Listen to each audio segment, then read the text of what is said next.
Face front, true believers. This is Modular Media's No Prize Podcast. I am your host, Chris, a Boingo writer Gaston, and with me, as always, in the bullpen. Representing the competition without fear, the Vacuuminator is here. Oh, are you turning to our side? I'm kidding. Look, here's the thing. I'm portrayed as the DC guy, but if we're being honest, I flit here, I flit there. I am a fair weather fan, and I'm not afraid to admit it. Here's the thing. What I consider is, like, if some of your favorite characters are from one company or other, that's kind of your wheelhouse. Mm. Some of my favorite characters are Marvel. Some of yours are DC. But then, like, I also like a lot of Marvel characters. I like a lot of independent characters. I like a lot of licensed characters. I just like way too much fucking shit. Yeah, but it's just like, hey, it's a good dynamic of like, hey, Marvel, DC. I can rely on you to be more interested in DC Comics than I would be, because this is like... Yeah. We can engage with the algorithm and be like, oh, who's better? They both have events right now. Which one is the better one? Who fucking gives a shit? Here's the thing. Dark Crisis is like, oh, it's a crisis. It's meant to be a big crisis. It's meant to be a big thing. AXE, Judgment Day, is a troll fest. We'll go into it. We'll get into it even more. But, like, also, Judgment Day is not the event they promised, and it's better for it. You need to like stick to Judgment Day, because every time you say AXE, I just think of that one Kamen Rider Girls song from Gaim.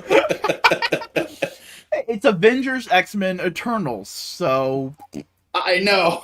It's just funny. Yes, that's the connection in my mind, is exciting and attitude. Yeah. Alright, so, hey... Guess what? Things happened this week. A lot of things happened. First things first. Hey, everybody, this is the 69th episode of No Price Podcast. Nice. In stereo, no less. Oh, yeah, mate. Axe body spray? Yeah, that's too. That's why I don't say Axe Judgment Day, I say AXE. But it's Judgment Day. It's Judgment Day. And now that title makes sense. Also, welcome to the chat, Aki and Zaya Enterprise America. Nice. But hey, speaking of Avengers, we got two of them right here. No, She-Hulk has been an Avenger. Yeah, everyone's been a fucking Avenger. I just assumed that, like, fucking Aunt May's been an Avenger at this point. I mean, she's been a Herald of Galactus. Yeah, so why not? Put that on her resume, too. I am not kidding. In a what if she was called the Golden Oldie? Where's that Marvel Legend? I needed to go with my HasLab Galactus. I think they've made one. I've seen customs. I don't think there's an official one. Fair enough. But we need to talk about Shulk. Yes, we do. I'm really feeling it.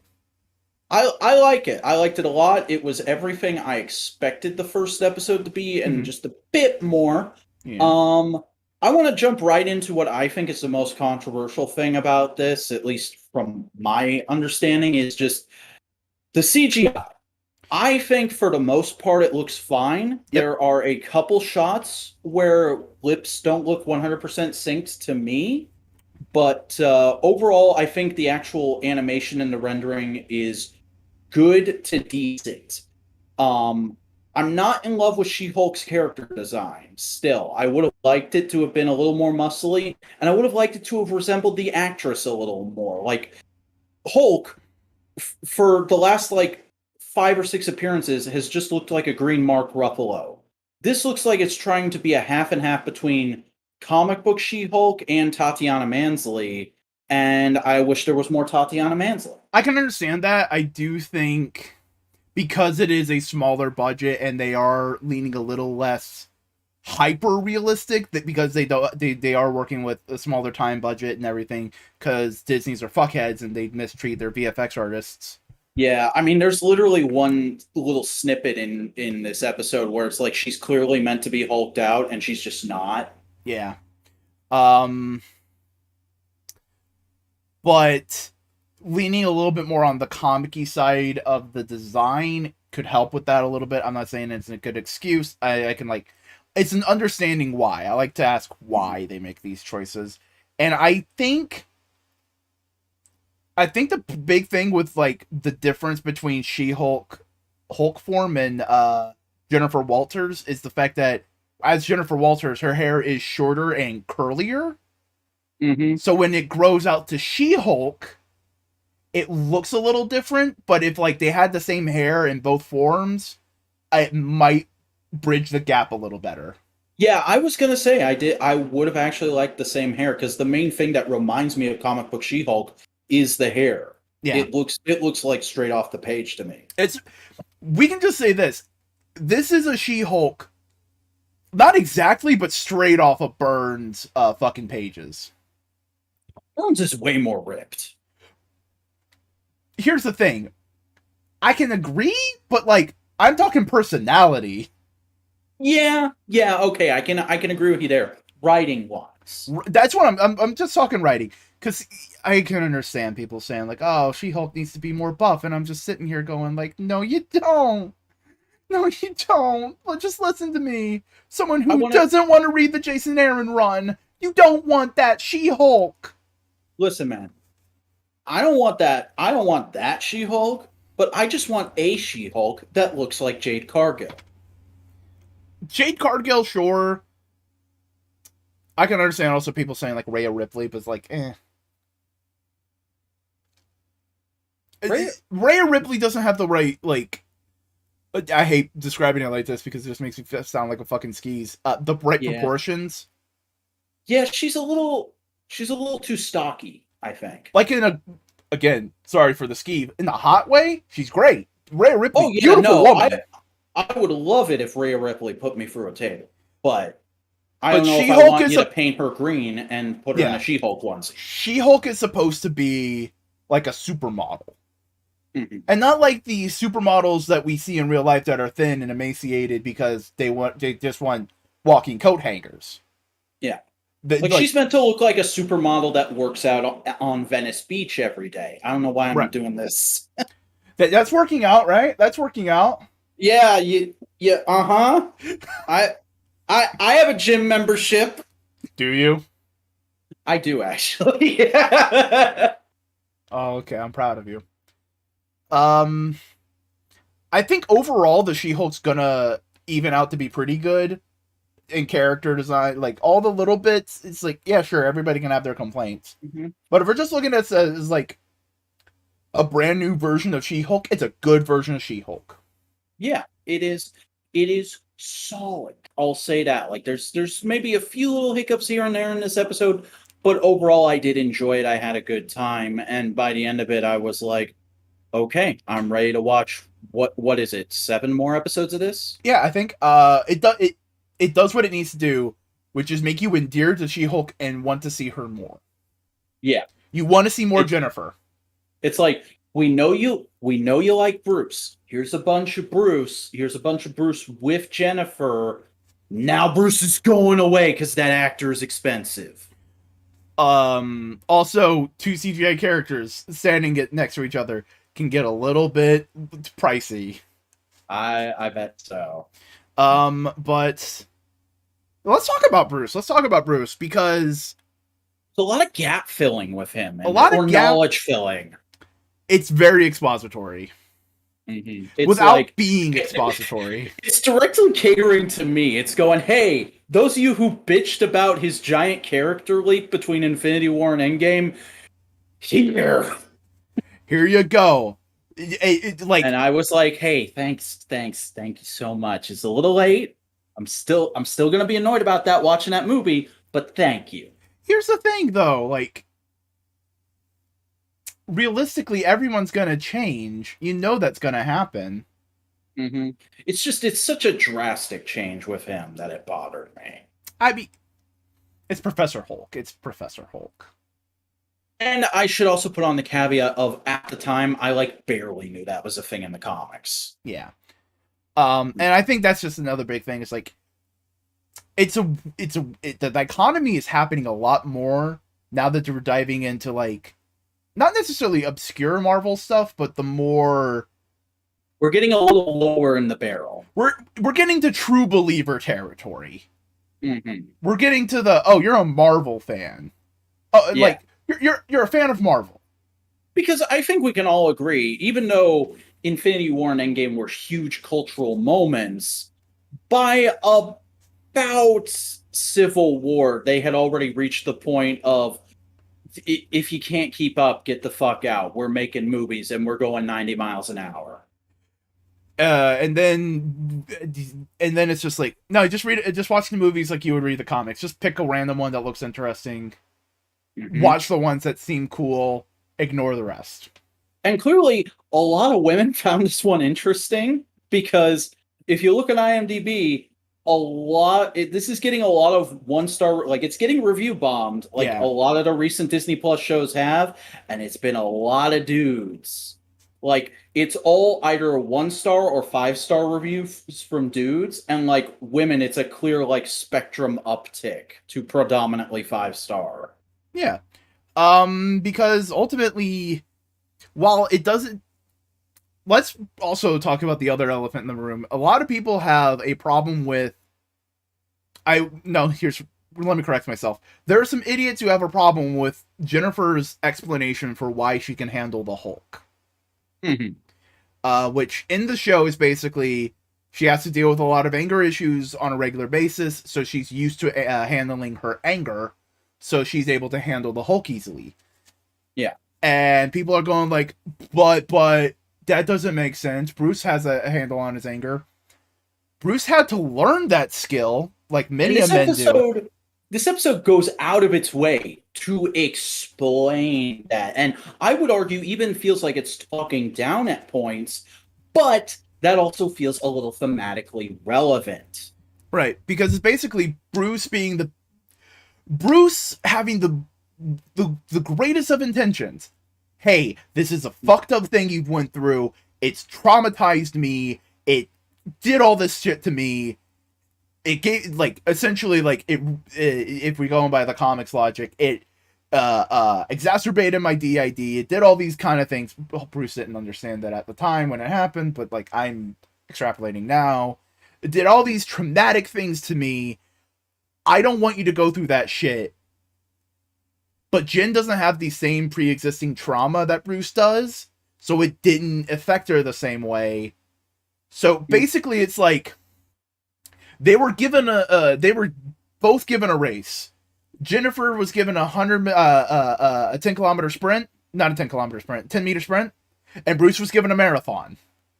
Yeah, like she can get through that pretty quickly. She's like, all right, cool, I'm good. Bruce had to deal with a lot more bullshit. And that's because she has spent hours and hours on the treadmill pre the race. Yeah. And Bruce was basically shot in the leg and then go run a race. Yeah. Like, without having any existing athletic experience. Yeah.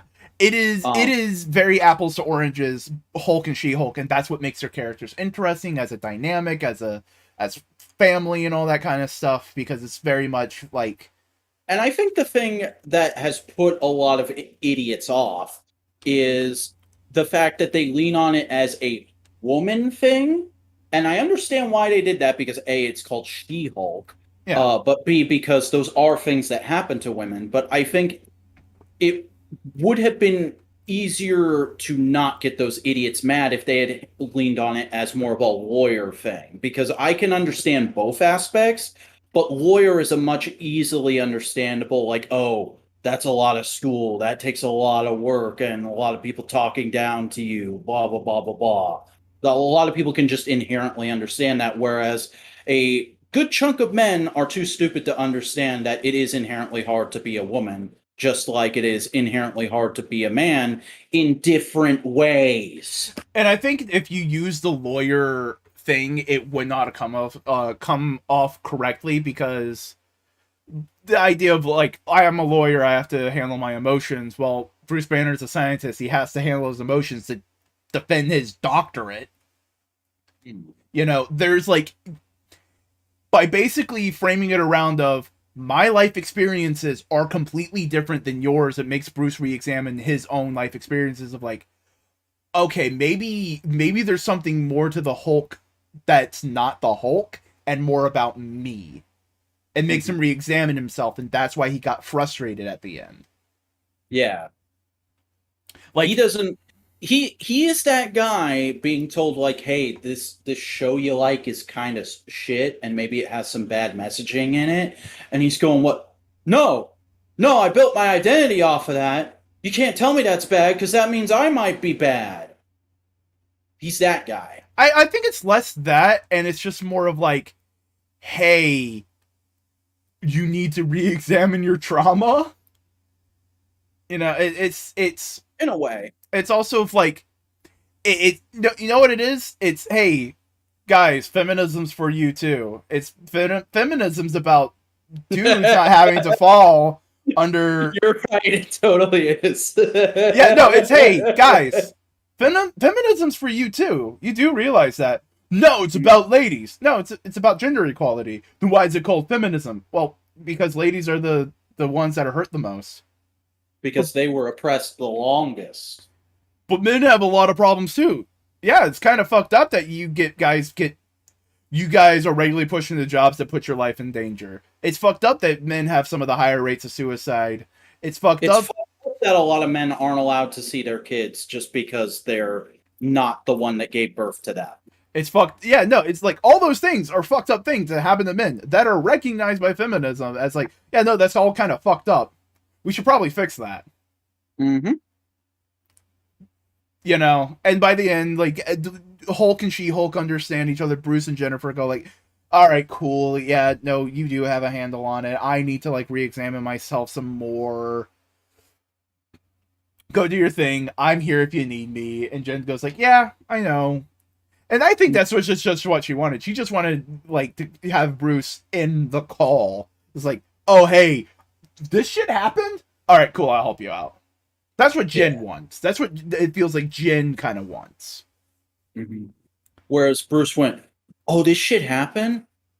I have a sidekick now! I love how Bruce is just basically the producers going, hey, Jen, you're a superhero now. You're a character in this story now. Like, no, I'm a lawyer. Jen. It's going to be a lawyer show. And at the end, they just throw Titania at her, like, fucking get used to it! I fucking love that. It's such a great bit. I would like to make my closing statement now. Mm-hmm. Or even just where, like, she doesn't say She-Hulk. She says Jennifer Walters, attorney at law. Like, I like how that's a thing that's carried throughout this whole episode, and I feel like it's going to go into the next one. She's not going to call herself She-Hulk. Oh. The news is going to call her that, because all through this episode, there's moments of Bruce going like, you don't get to decide with these names, even if they're stupid. Yeah, no, again, because they kept calling him Smart Hulk, and I'm just sitting here, no, it's Professor Hulk. Well, that's what the movie fans dubbed him, so that's what he's got to be called now. I acknowledge that the council made a decision. I decided it's a stupid fucking decision. I also that statement really to Kevin Feige about 616. Just, yeah. Reiterate again for the 5th time. Yeah, I acknowledge that the council has made a decision, but given that it's a stupid ass decision, we're going to elect to ignore it. But what was a good decision, what I really loved about this whole episode in general, is just the location, that house in Mexico, where everything is Hulk size. It's beautiful. It's so lovely. Fun. It's so fun. Also, just something we need to say. Mark Ruffalo's chemistry with what's her name? Tatiana Mansell. Tatiana. Their chemistry as like cousins, as like family, beautiful. You instantly buy it. There's just such a like, you can tell they rib each other all. They're family. It's like, oh no, these two hung out every Thanksgiving. Oh yeah. Like they are in a group chat with. They lost contact during those years where Jennifer was in law school and Bruce was on the run as the Hulk, and she was pretty heartbroken about it, and like, this is their opportunity to reconnect. Yeah. And I think that may also play into why Bruce was so gung-ho about, like, helping Jen with She-Hulk. It's just like, no, your family, I haven't had a chance to, help you as a family member. Let me do this. Mhm.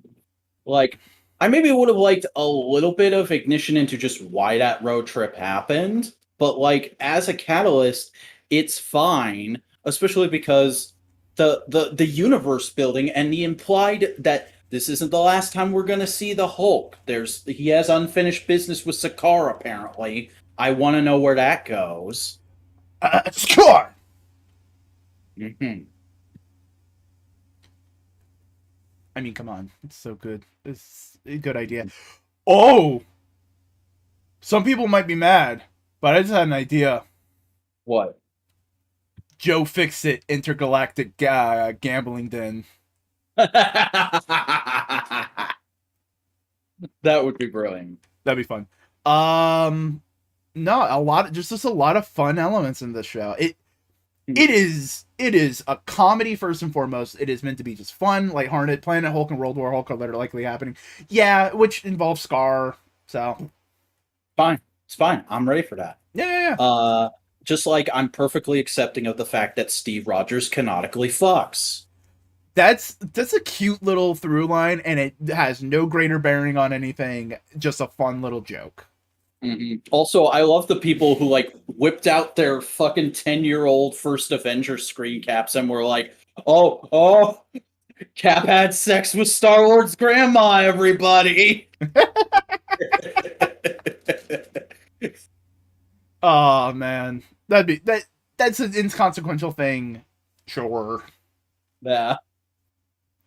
But no, I'm excited to see the rest of the show, and apparently it's going to be, from some reviews, critics who got preemptive screenings, it's a lot more episodic, which I know a lot of people just want these shows to be a little bit more episodic. Buster goes on and on. It's just like, I kind of just want a fun episodic superhero show from Marvel. Yeah. And it's like, here you go, Buster, here you go.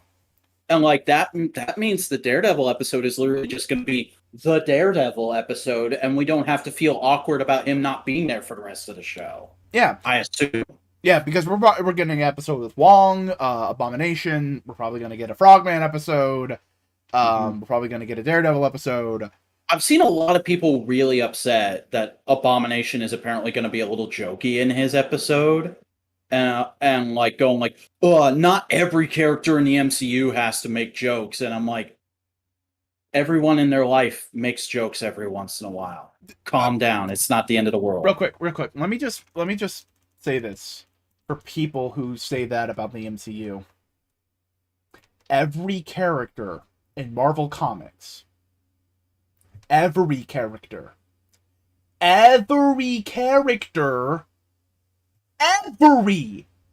fucking character.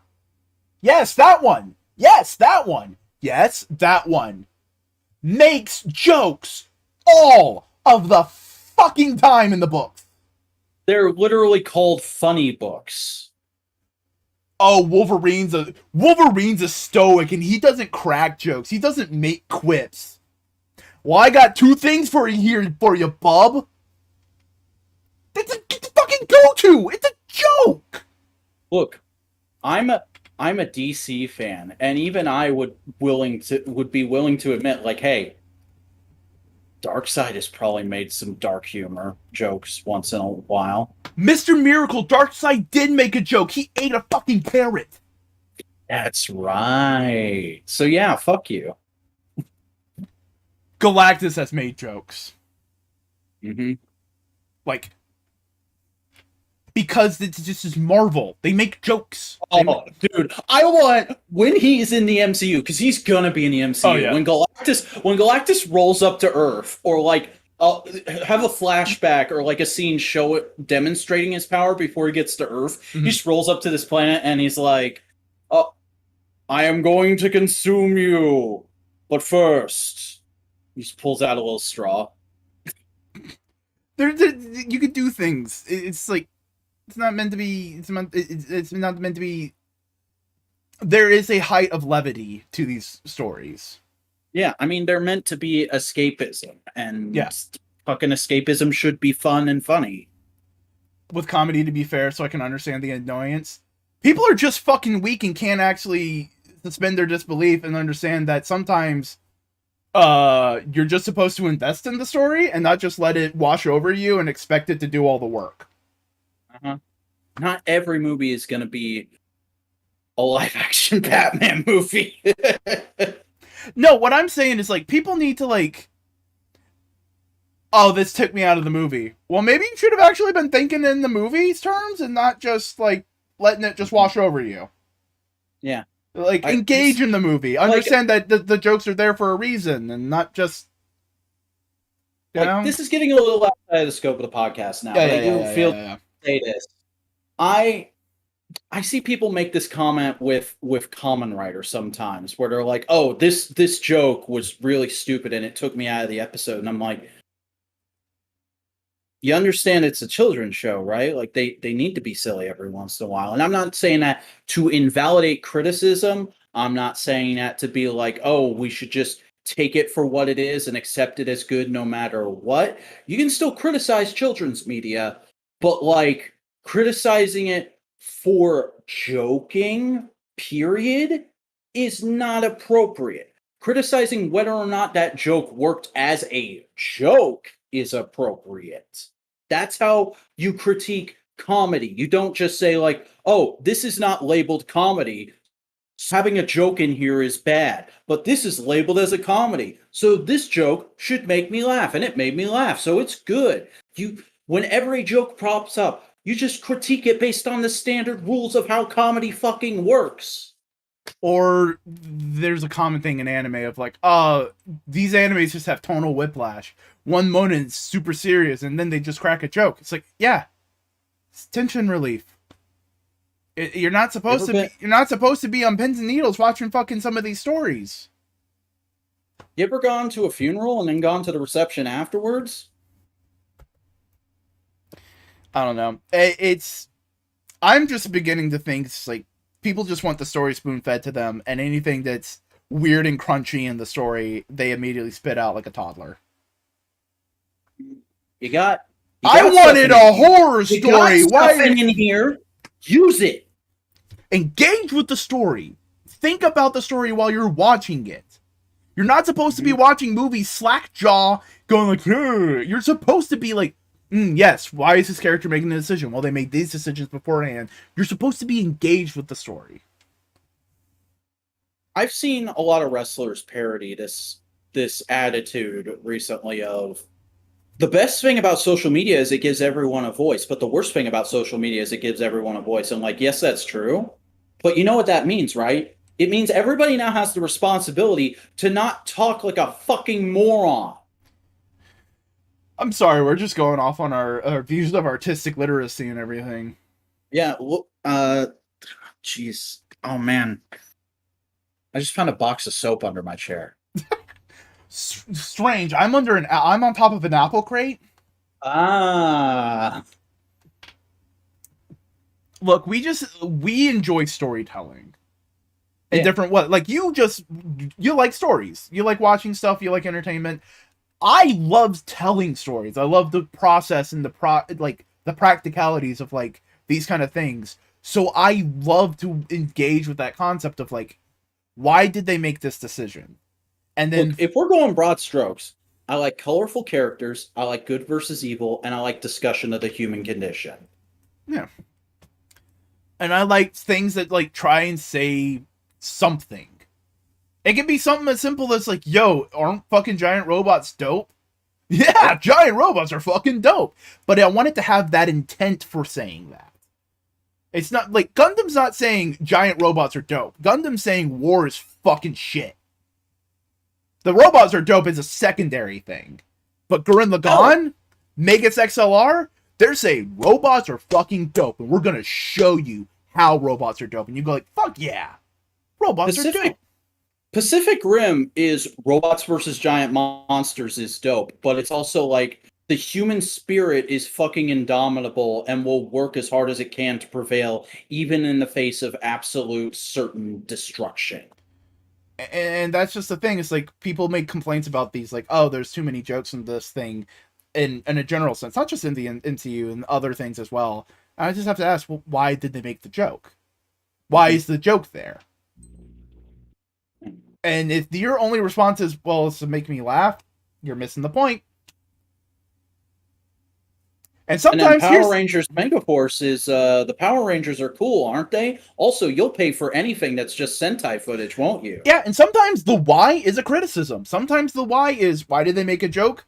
Well, they felt like they had to make a joke because that's what you do. It's like, yeah, that's the wrong reason to make a joke. More often than not, the MCU, the reason they make a joke is a practical one. They want to release some tension because they don't want these to be super tense. They want them to be fun, light, airy. This is popcorn. This is meant to be fun. You're not supposed to be dread, it's supposed to be fun. So when you do have genuine moments of dread, like the end of Infinity War, you sit in that. There's no jokes in those in the last 10, 15 minutes, 20 minutes of that movie. From the end of Infinity War till almost like when Ant-Man shows up to the Avengers, that's when the comedy starts happening again. Yeah, and that's probably like a half hour, 45 minutes of screen time. Oh, and hey, guess what? Ant-Man showing up to the Avengers is supposed to be a light, bright moment of happiness, of like, oh, there's hope. So the jokes happening again is like, oh, that's really cool. And also, by the way, if we're just going structurally within game, the jokes happening when Thor is hanging out with Korg is a coping mechanism of Korg just not reading the room, all that kind of stuff. It works. There's function behind it. Mm-hmm. Sometimes stories can be a little mathematical. Sometimes they aren't. Let's just talk about news. Hang on. Yeah. I just want to say, during this entire tangent, ramble, rant, off the beaten trail, I completely deflated a stress toy. Oh, buddy, I'm sorry. So we should probably get into one of the reasons for my stress recently, which is not a news thing. It's like an update thing from a recent episode. Update. Yeah. So I got my copy of the Supergirl Women of Tomorrow trade-in from InStockTrades.com, who I would actually highly recommend now that I've had a full experience of buying something from them. They are like the fucking TF source of comic book trade sellers, in my opinion. Like, this came but bagged and boarded between two bags and boards with a bag over it. And then, like, in a huge cardboard apparatus of, if this bends, it's because somebody on their knee. Nice. It was really well shipped for like $10 shipping. Hell yeah! Great job. And now that I've had it, and it would cost like what, $15 on Amazon? Yeah. And also I know they have regular sweeping deals. I got this for 40% off. So I basically paid full price what it was just to buy this, not to buy it and ship it originally. So really, really nice. And now that I've had a chance to actually flip through this and look at it, I think y'all made a mountain out of a fucking molehill. Like, maybe I'm just not that much of a trade snob. Maybe I'm not a huge comic book quality snob like some people are. But looking at this, like, yeah, the pages are a little wavy, but so is every trade when it's been exposed to the elements of being in the world for a couple of days. Just put this on the shelf, it'll even write the hell back out. Yes, the page quality is slightly lesser than the original issues, but you know what else is? My fucking copy of Born Again. Like, it's the same paper stock as this. So I don't understand why people are so upset. Like, yes, it's a little brighter. It's a little warmer than the original pages, which I have right here at some points, but like it's not annoyingly so. It's not like they completely changed the way this thing looks. And I saw photos. People sent me photos. I think some of y'all just got bad copies because I can't find any of these supposed blurry panels that are supposed to be in this thing. So Yeah, y'all are fucking weak. You need to be more used to buying trades. And this is still a good book. Go out and get it, because DC's probably not going to print another version of it, and it is literally the best Supergirl story ever told. And y'all know how much I fucking love this girl. That's a huge endorsement. Nice, nice, nice, nice. I'm glad it's good enough quality for you, bud. Yeah, like people have me scared shitless, and I was flipping through this Friday night, and I was just like, "This is fine. This is fine. Y'all gave me new gray hairs for nothing. I'm not listening to you comic book people anymore. What the fuck?" But listen to these two comic book people. This podcast, just listen to us. Yeah, yeah. Like, comment, subscribe. Like, comment, subscribe. Here's the thing. I'm also like one of those weirdos who goes like, you know what? I don't like glossy comic book pages. Yeah, they're nice, but they're not like a necessity. Like, I much would rather go back to like the matte printing of like the high. What I want is like early image printing, like nice, good, vibrant colors, matte paper. Here's the thing: this supposed inferior paper stock is matte. Oh, what fucking idiots! I can't believe people said, "Oh, it's like newspaper printing." It's fine. No, it's nowhere near as bad as newspaper printing. This has newsprint. This has newsprint. It is thin. It's weak. It's understandable. You don't want newsprint. I'm imagining it's more like the Savage Dragon. I'm just talking floppy and trade are two different things. Yeah, the floppy and trade are like apples and oranges. But hey, we've gotten through multiple rants. Yeah, we've done the rant cast. Now it's time. We did the get the clicks part of the podcast. We did the indulge ourselves part of the podcast. Now it's time for the stuff we're actually interested in talking about part of the podcast. So we got some news. GameStop apparently is being sued by Diamond for almost $3 million. Yeah, this is super interesting to me because apparently Diamond is suing them for shit that regularly comic book stores just accept as a fact. Like, Diamond didn't ship them shit, and then GameStop said, "Oh, we want refunds on all this." And then Diamond said, "Nuh-uh, because that's going to damage our bottom line. So we're suing you for that money now." So wait. Are you saying the people who are going to take Diamond down a peg or two are GameStop? It's entirely possible. Now it could be bad times. This hasn't gotten any kind of settlement news. It hasn't gone to trial. We don't have a court date yet. Mm-hmm. It could be that they end up settling, or this ends up being a trial that goes in Diamond's favor. Obviously, I wouldn't prefer either of those options. I don't think from everything you just described, it doesn't sound like it would go in Diamond's favor. Mm-hmm. Because it sounds like Diamond's not providing a product, and GameStop's just going like, "All right, you didn't send the shit. Can we have our money back?" Yeah. When, are we just learning that comic book stores have just been in an abusive relationship for years? Oh yeah, comic book stores are literally just that parent who are literally just that kid being abused by their parent who can't fight back because they don't have any power. Yeah. But hey, we'll keep an eye out on what happens. Fingers crossed. So hey, we're gonna talk more about what's been going on with the X teams in a bit, but we are getting some teases for some major X-Men news pretty soon. Yeah, Marvel has put out a vague teaser just saying SOS within an X-Men logo, and obviously a very low heartbeat. January 2023. I'm trying to think of anything that could be relevant. Nothing coming to mind, but hey, people are going to speculate. Yeah, it's interesting. I want to know what it is, especially because it's probably going to play out of the end of Judgment Day.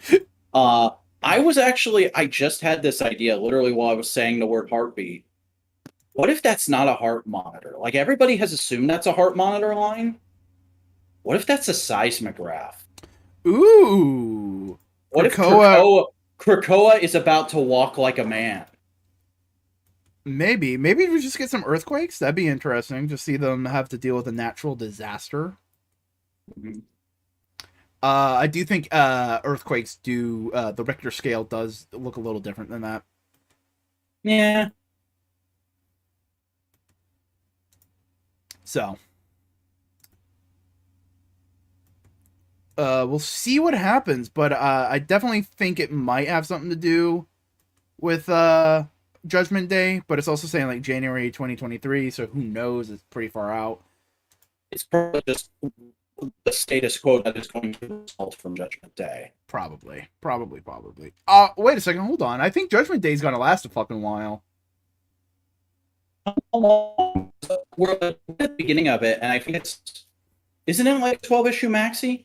Hold on, let me look at Death to Mutants #1 and see the checklist at the back. Yeah. By the way, my camera's going to be a little buggy for a few minutes because I opened up a lot of things and it'll just clear up. So August, September, October, November. The last Judgment Day book is November. Like, there's only one in November, so it's like the very first week of November. Okay, so it could be like there's a little calm period, November, January, or November, December, and then January they're doing the X-Men shakeup. Yeah. We are only like 1, 2, 3, 4, 5 books in, and like, well, hold on, let me just show you real quick how many fucking books they got planned for this event real quick. Yeah, that many books? A lot of books. That's a lot of books. Slightly more. That's only slightly more than Dark Crisis. Only slightly more? Yeah. I think there's like maybe 2 less in Dark Crisis. Well, I think all the a lot of these books are just going to be like touching on it. It's just like, yeah, the fucking Celestial thing happened. Weird. Also, anyway. when I stuttered there, I almost said Dank Crisis. Welcome to the after show. I'm Dank Crisis. Yeah, that's what we call this if it was a DC podcast. Hey, guess what? What? Invincible Iron Man return announced by Marvel. Yeah, they're going back to calling it Invincible Iron Man instead of just Iron Man. And also, there's going to be a new creative team. Gary Duggan or Jerry Dugan, depending on who you are. I hear different pronunciations every day. The X-Men guy, the guy who's like in charge of X-Men right now, he's going to be writing Iron Man along with artist John Fidegari. I'm going to say that's how you pronounce that. I'm not good at pronouncing things, though. It's probably Juan Figari. Probably Juan. Literally everybody is better at pronouncing names that aren't just white people names. So, but yeah, no, the little thing they showed looks like a good Iron Man. It looks like they're keeping the Alex Ross redesign. Mm-hmm. It looks like the standard movie Iron Man suit for a comic book art filter. Yeah, Iron Man's good. The recent run has been good with Iron Man. It's weird, but it's good. Yeah, and I mean, I like Jerry Dugan's writing quite a bit on most things, so I will give this a shot. It's coming in December. Get hype. Speaking of new creative teams, the curse is finally broken. New Fantastic Four creative team revealed by Marvel. Yep.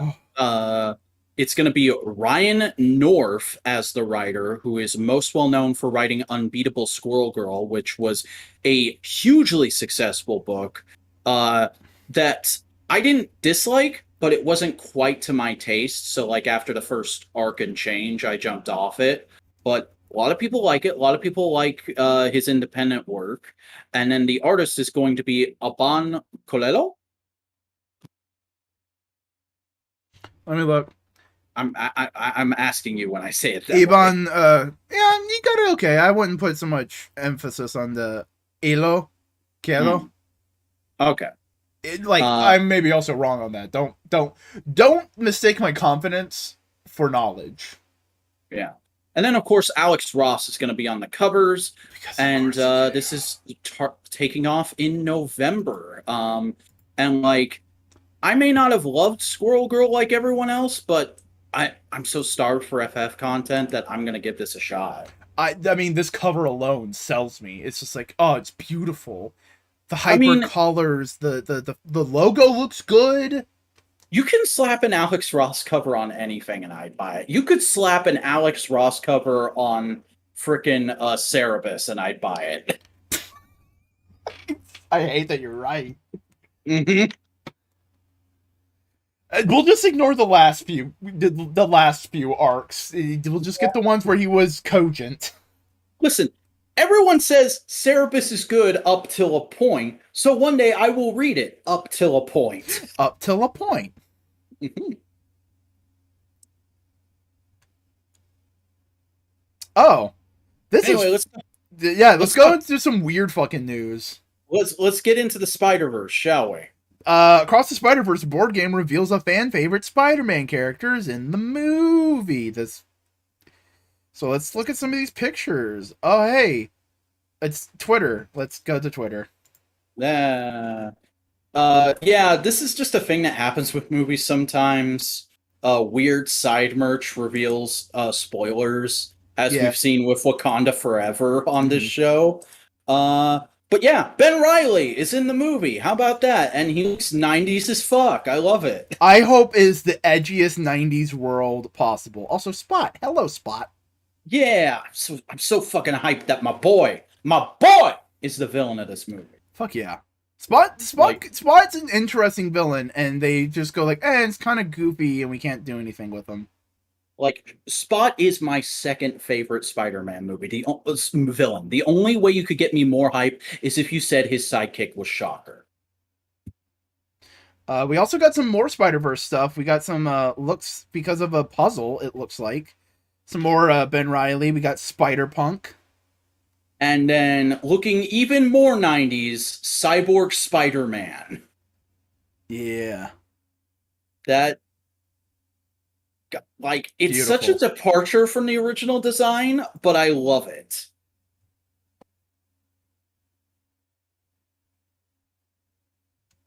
It's great. Mm-hmm. And then, because of all this, one of the people working on the movie, one of the directors just shared a new poster. Yeah, why not? I mean, sure. It doesn't distract from all the leaks, but it's a good looking poster. People are talking about the movie. Why not put some more promotional material out there? Especially because it did get delayed, didn't it? Yeah. And I mean, here's the thing about the kind of crazy we're going through the Spider-Verse distorted art style. I don't love it. It like kind of messes with my eyes a little bit, but thematically for what's going on in those scenes, I think it's really cool. Yeah. And hey, that's all the like information stuff. Now it's time to toy news. And I know the biggest piece of toy news. Bread and butter. I know the biggest piece of toy news that one certain individual here is really into. Literally all the boys have been talking about this week. Dan Yoon announced Galactus will start to ship out in November. Mm-hmm.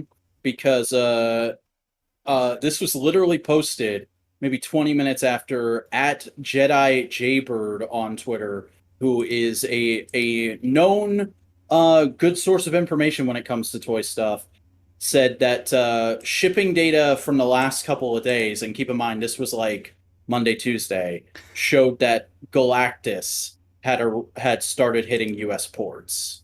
Mm. So the Devourer of Worlds is coming, boys. It's happening. But on to other legends that most people can afford to buy on a regular basis. Yeah. We have She-Hulk. Look at her. We finally have official pics of the Infinity Ultron She-Hulk figure, which is very clearly based off of concept art. Yeah. Like, she might wear this outfit in the show, but look at that logo on the box. Yeah. Yeah, about time Galactus is coming, man. That's definitely concept art. Wait a second, hold on.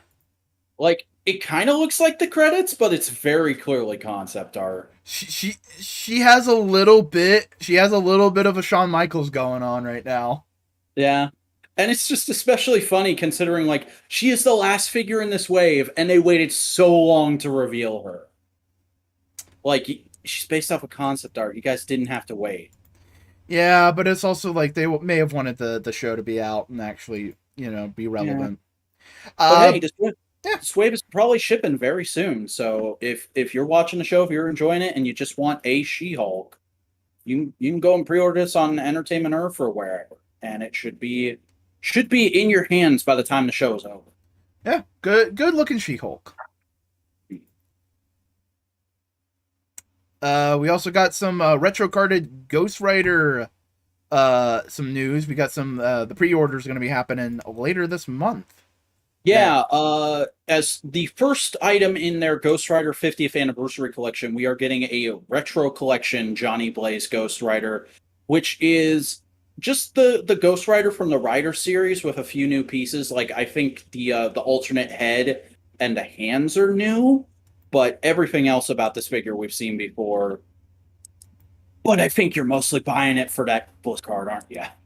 Yeah, it's a good looking figure though. Mm-hmm. It's fucking Ghost Rider.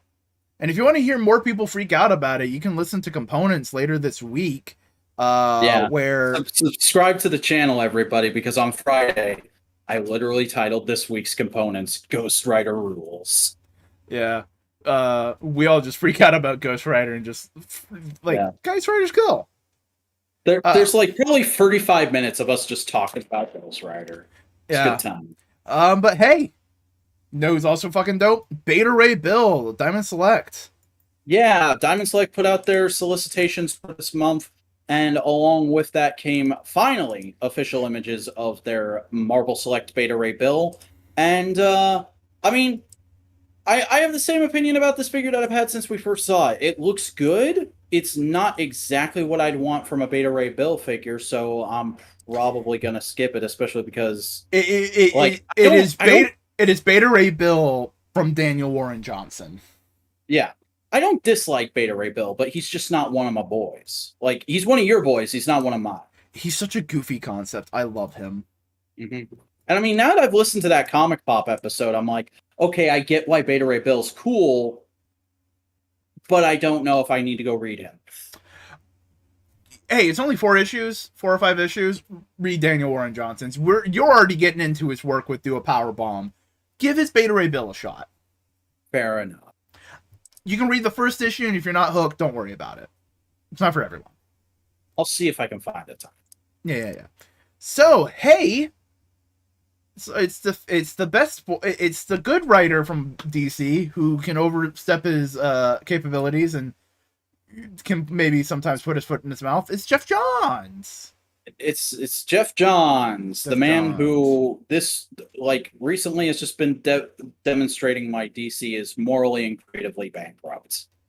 Because this man brought the JSA and Stargirl back to relevance in the mid-2000s, and now because he's slightly kind of sort of back in DC's good graces after very publicly and very childishly quitting, he's writing them again because nobody else is doing anything with those characters. And I mean, like, fair enough, but also, like, John, what more have you got to say? Did you really need to do this? I don't know. I like these characters. I'll give it a shot, but I'm not expecting much. Yeah. I mean, hey, we're in the current retcon, not retcon. Retcon's the wrong word. Revelations and understanding of like, oh hey, Alan Scott. Alan Scott's a gay man. So maybe Jeff Johns can like try and play around with that some. How does that change their dynamics? Moreover than that, he's a gay man with a daughter. Like, there's a lot of older gay men like this. I was going to say, that is a thing that exists in the real world. You can play into that, get some real representation going. Yeah. Because there are many people who will realize their sexuality much later in life, and then they have to recontextualize themselves and go like, oh wow, this explains a lot of myself, you know. Mm-hmm. I'm not expecting that, but that would be cool to see someone do. That would be cool. Also, when they introduced his husband and immediately exploded him, I know what that happened. Yeah, don't read Earth 2 from the New 52. It's a bad book. All right. It also kind of makes a little bit of sense why Jeff Johns might want to do this, because remember the end of Doomsday Clock? Yeah. Yeah, Earth 2. Jesus. Anyway, let's keep talking about creative bankruptcy. Hey, guess what? They remembered they bought Jim Lee shit. Wildstorm and Wildcats. Yeah, this is apparently in part with a big DC Rewinds to the 90s in November initiative, which is just, we're doing a new Wildcats book. Oh, hey, wait a second. Look at all these characters that everybody knows and loves, like Grifter and Lady with a dot on her forehead, and I can't believe it's not Kamen Rider. That skull guy looks cool though. He does look cool. And Cyborg Lady? Woman in a sports bra. I've never read Wildcats. I don't give a flying fuck about Wildcats. I mean, she looks a little cool. I can see some people making waifu art of her. I know there's people who grew up in the 90s and love Wildcats. Good for you. I hope you enjoy this book. I will not. Wildcats had a failed pilot show. Show some respect. Oh, I'm so sorry.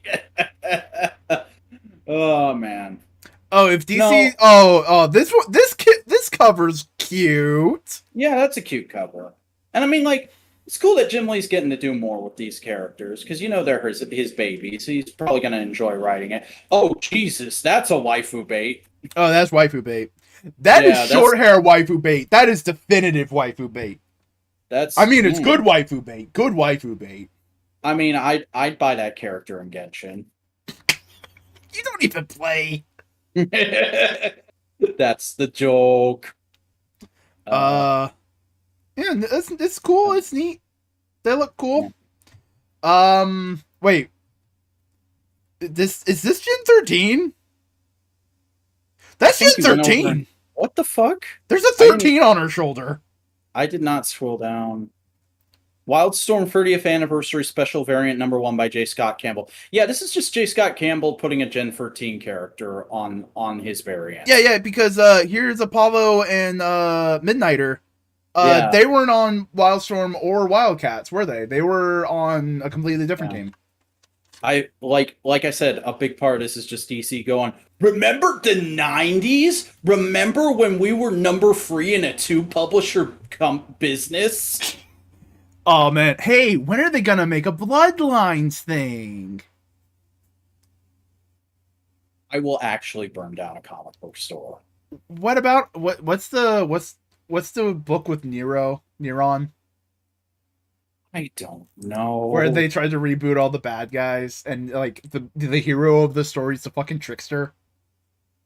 I do not know, and I don't want. It has that really funny Joker image where he's just like really fucking bug-eyed. Hold on.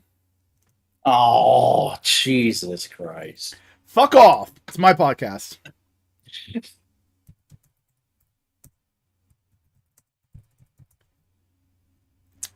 I'm in great pain. You are. Underworld Unleashed. Yeah, that one, the bad one.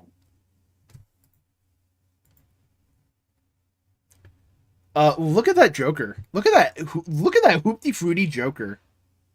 That's a Joker who ate one too many edibles. Can I just say, I fucking hate it when people draw the Joker with a head like a triangle. It looks stupid. Well, how else would you draw his head? Like a normal fucking human head, but with But then how are you Joker. gonna have the Uh, giant I chin? don't like the giant chin. I think it looks bad. I mean, it I've looked good in never the liked. late '80s and the early '90s. It's the reason why I don't want Mafek's Joker. I acknowledge that's probably an amazing figure. That head sculpt looks atrocious. What do you want the squat head from like Brave and the Bold? Yeah. Yeah, that's good. I like that shit. Hey, want to get into fucking absurd news? Okay, Ezra Miller said some shit because Ezra Miller was arrested after doing Ezra Miller things for a long Ezra Miller time. And Ezra Miller probably has a gun to Ezra Miller's head, and they have said that Ezra Miller is experiencing complex mental health issues. The entire statement reads, having recently gone through a time of intense crisis, I now understand that I am suffering from complex mental health issues and have begun undergoing treatment. I want to apologize to everyone that I have alarmed and upset with my past behavior. I am committing to doing the necessary work to get back to a healthy, safe, and productive stage in my life. And like, good for you, King. I hope you actually are, because everybody deserves to do that. Everybody deserves a second chance. But I fucking doubt it. I'm pretty sure Warner Brothers is holding a gun to your head because they poured too much money into Flashpoint already. Yep. It's just oof. It's And just like, big oof. I already wasn't planning to see that movie. I've sworn off anything overtly connected to the Snyderverse a long time. Like I walked out of Batman v Superman on release day and said, "Yeah, I'm done with anything connected to that." Uh and so I already was planning not to see Flashpoint, but good golly, Miss Molly, that this situation is sure a situation, and it makes me feel bad. It's just a lot of fuck. Yeah. Hey, speaking of things that aren't a lot of fuck, Shazam. He's a cool dude. He's also underage, so I'd be very alarmed if he was fucking already. I mean, in fucking Kingdom Come, he's an adult then. That's true. That's true. He can, in that one continuity, Shazam canonically fucks. No, he doesn't because he's brain controlled by Lex Luthor and just made a puppet. Oh dear. This figure looks all right. I'm pretty sure it's just a perspective, but like the giant open hand looks a lot better in this shot. Uh, and I mean, it's a decent sculpt. It Yeah. looks like the articulation's pretty good. It's par for the course for multiverse. I don't know why it's gold label, which basically just means Walmart exclusive. I don't like Um, how the lightning bolt like juts out of his chest. yeah, I guess I can see that, but like And that's a minor problem. That's a nitpick. It's not. I talked about this on Twit last week. I I really feel like exclusive figures should be of like a minor kind of like obscure costume or like change to the costume that not everybody would want. I don't think there's been a Shazam in this line before just like a plain regular Shazam comic book boy. So to have the first one be a Walmart exclusive feels a little icky to me, Yeah. but that's just toy collector politics. But Uh, good Shazam. Good looking Shazam. yeah. He's a friendly Uh, dude. and also in multiverse news, the full Arkham City wave has been revealed. Yeah. Uh, we already saw Batman, Penguin, and Catwoman last week, but we now know that the final figure in the wave is Ra's al Ghul, which Are we really gonna yay, write Ra's Shoku? al. I've always said Raz. Raz Raish. From what I've heard, Raish is more accurate to where the location he's supposed to be from. I look, it's the same thing as Supergirl. I understand Kara is the correct pronunciation. I grew up saying Kara because the cartoon I watched did. I'm not about to change it now. Uh, Um, you want to talk about the build figure? yeah, Solomon Grundy. Born on a It's Sunday. it's interesting because Grundy and Raz were like incredibly minor characters in that game. They're side missions. So like I don't know why you'd give them that much prominence, but okay. Uh Raz is like I don't like the design for him in the Arkham games. He's very clearly No, whitewashed. yeah, no. If you're gonna what the peak the peak race should be O'Neill design, just made more explicitly Middle Eastern. Yeah. And then Grundy, I think actually looks pretty dope. Honestly, you put some more hair on that head, and this could just be like a regular comic book Grundy, Oh which is yeah. always cool. And I like Grundy. Grundy's a great character to just throw into stories every once in a while. Like, I don't think there's ever going to be a big seminal, definitively Solomon Grundy story, but he is a cool character just to have show up every once in a while to throw a monkey wrench into things. Oh yeah. Uh, and the last multiverse is new. Voice America in the chat. It's Ra is a ghoul. Isn't that the character from 13 Ghosts of Scooby Doo? I'm glad that got you. That's pretty good. That's good reference. Solid reference, buddy. So hey, McFarlane's also releasing a brand new toy, Hidden Shadow. No one can tell who it is. Who could it be? I wonder. This is a tease for Wave 2 of the 7-inch Page Punchers figures.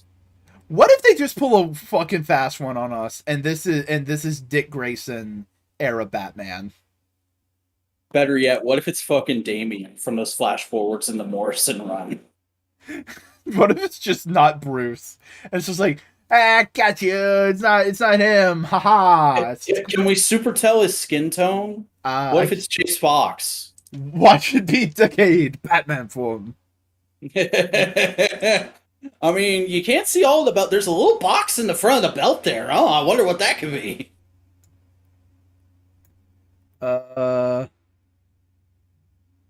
Pretty. It looks pretty like White Boy, but here's the thing: even the non-white Robins look pretty White Boy. Mm-hmm.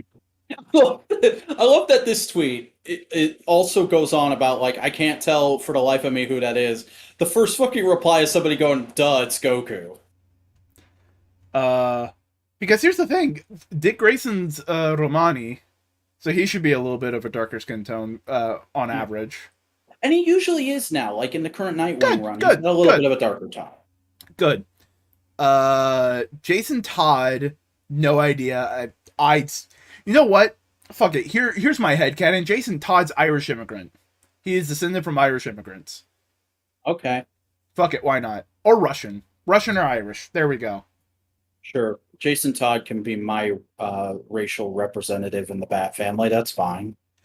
It's just more of like it's I don't know. Fuck it. I'm joking around. I know we're joking. We're joking. The joke here. We tell jokes. Tim Drake, Welsh. And he's got Connor's accent.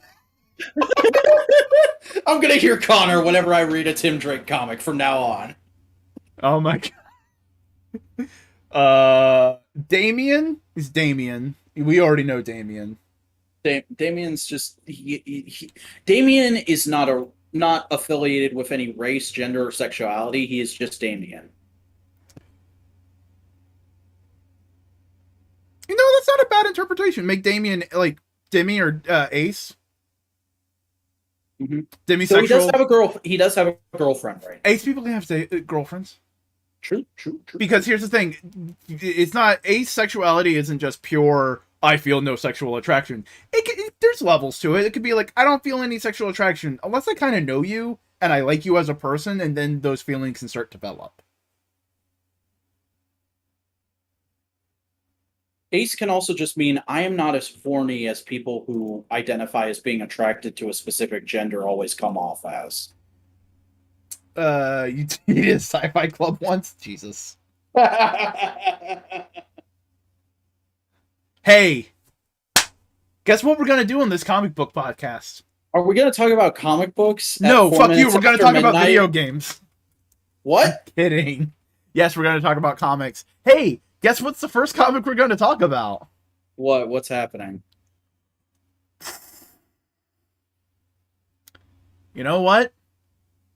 Ask for forgiveness. Your father might give it to you. It's Daredevil. Because, ladies and gentlemen, you'll remember a couple weeks ago on the show, I said when I went to my old comic book store in Florida, I bought the first issue of Daredevil: The Man Without Fear, Frank Miller's retelling of Daredevil's origin, Yep. with John Romita Jr. Yeah. I cracked that open on Wednesday night, and I forgot. I forgot why I wear this beanie aside from male pattern baldness. I forgot that I fucking love Daredevil. So I immediately grabbed my trade, reread the whole thing. It's fucking great. I don't say what you will about Frank Miller. He wrote a lot of the best Daredevil comics of all time. He made Daredevil a character. Here's the thing. Like Stan Lee created Daredevil. Yeah. Frank Miller made Daredevil. True. That is very true. And I think even Stan Lee would agree with you. Yeah. And then I immediately went, you know what I need to do? I don't need to sleep. It's like 10 till midnight. I don't need to sleep. Fuck it. I'm just gonna read all of Chip Zdarsky's Daredevil. I'm just gonna get caught up. Because issue 650 came out today. So fuck it. Let's do this. And then I went to bed at 4 a.m. And how good is it? It's very fucking good. How weird is it? It's very fucking weird. We were talking before we went on air. I love how the formula for making a good Daredevil story is just fucking up Daredevil as much as humanly possible. Yeah. Oh, man. So what are some of your favorite bits of the run so far? Honestly, I loved Elektra's Daredevil. Oh, he's great. I would love it if after the run ends, even if Zdarsky's like, she's gonna hang up the cowl or she's dead, if Marvel Editorial just stepped in and went like, yeah, no, this is too marketable, she's getting her own book now, I'd be like, you know what, fine, put a good writer on it, I'll be fine. Oh yeah. There's several elements. Cole, I fucking love the detective. Oh, he is such a fucker, but in such a fun way. Like, you understand his fuckery though. Mm-hmm. He did the Jughead reboot. Yeah. That's also the reboot where they made Jughead Ace. Speaking of asexual people. Yeah. Now here's the question I really want to ask you. Mark Murdock. No, it's not Mark Murdock. No, it is. Mike Murdock. How do you feel about Mike Murdock? It's so brilliant. It's such a great like the Silver Age. But what if? What if we made it real? Like, I know it happened first, but like to me, it's the Marvel equivalent of Comet's inclusion in Woman of Tomorrow. Oh, it's so just like, yeah, this is stupid and dumb, but fuck you, it happened. We're gonna make it cool now. And like the emotional impact of Matt Murdock losing his brother and having to deal with that, and you're just sitting here going like, but he didn't exist 5 years ago. Yeah. He was a joke. But he's real and then now. And then also fucking Chichetto's art, man. Oh. I've only gotten tastes of it before, but like reading a whole run of that shit, like Chichetto is as good now as Romita Jr. was when they were at the height of their popularity. Oh yeah. I love his interactions with Spider-Man. Mm-hmm. The few we've gotten with him. Oh my god, the shit in 649. Oh yeah. That's last issue. That's last issue. Yeah. It took me a second. Did you also read Devil's Reign? I did. Okay, good. I just making sure. I didn't read all the tie-ins, but I read all the Devil's Reign issues and all the issues that said Daredevil. Okay. I just wanted to see where you were. Yeah. Boy. I need to read the Spider-Man tie-in. Everybody told me that was really good. Oh yeah. Or no, the X-Men tie-in. That's what it is. Oh boy. Emma and Spider-Man. I love Kingpin in this. Like, he is a bad guy. You do not like Kingpin, but he is so empathetic now. Mm-hmm. I love seeing Kingpin get to a point where he's like, It's the supervillain equivalent of I don't want to be horny, I want to be happy. Yeah, and he gets to, and basically he'll go like, "Are you just gonna leave us alone?" Yeah, I'm done. Fuck off, please. Planning on it. Yeah. So good. Mm-hmm. Ah. Also, like, what a great turn for arguably a villain nobody cared about, Typhoid Mary. She's great. She's great in Like, this. people have done good stuff with Mary before, yeah. but like this feels like Mary's moment in the sun. One of the best Bullseye stories, I'd also say. Yeah. Bullseye just being a fucking asshole for the entire city of New York. Yeah, because that's Bullseye's thing. He's just a psychotic asshole. Just being an active fucking school shooter for the entirety of New York. If they don't... Kevin Feige, if you do not follow up on the Bullseye that was established in Daredevil Season 3 and have him actually put on a fucking costume, I will find you. Oh, yeah. But yeah, no, Chip Zdarsky's Daredevil is a fantastic series. Read it. It's so goddamn good. But speaking of that, now that it seems like we still have miles to go. Now that we're caught up, issue number 2 of what I would like to call Daredevil International. No, it's just Daredevil Incorporated. Daredevil Incorporated. He's doing the Batman thing. He's writing Batman now. Daredevil's basically Marvel's Batman. He's gonna get to that island and be like, why isn't Stick wearing a cowl? You can be Daredevil. I'm not gonna be Daredevil. I am not wearing that, kid. Come on. It's not like you're gonna... Hey, it's not like you're gonna see it. For you. I had one made for you. Fuck off. Can you at least wear the t-shirt? Maybe. They haven't worn the I'm not Daredevil shirt. Yes. But this issue of Daredevil, it's dealing with an event that last time we talked about Daredevil, you looked at me fucking weird. Where basically it said like, oh yeah, Matt's Guardian Angel shows up, and now we realize, oh no, it's just another long line of fucking assholes in Matt's life. He's just a crazy weirdo with powers. Because he's contextualizing his powers as, oh, I'm an angel. I was sent here to protect this man. I was causing horrible things to happen to him. No, I was sent here to forge this man to be a hero. So by giving him tragedy, it'll make him a better hero. Yeah. And I like his interpretation because it's like, wow, are we dealing with Matt's theology? Are we dealing with his religion? Are we doing this? Is this happening? All right, bro. Yeah. It's fantastic. It's wonderful. It's great. I love the character interactions between them. Daredevil. Thank you, Marvel. Daredevil. So would you suggest reading this book to people? I would. Everybody go out and read this. Yo, Hasbro team. I know a lot of people have said it already, but like, can we get a classic red costume Daredevil on that retro Spider-Man body, please? Can we get a Daredevil with the baggy pants though? Because I love baggy pants Daredevil. Yeah, just resculpt the legs, paint it red, Tampa logo on there. Make a new little holster piece for the billy clubs. New head, you're good. Daredevil. I just want that torso articulation and the fucking butterfly joints. Daredevil, good. I read issue number 8 of the Hulk, Banner of War. He looks like Frankenstein. That's because he's a spaceship, remember? Oh, yeah, that's right. So, you know how I said, oh yeah, no, this big, like, crossover is just Danny Cates playing with action figures? Yeah, it's just Danny Cates playing with action figures. Oh, sick. I love playing with action figures. Yeah.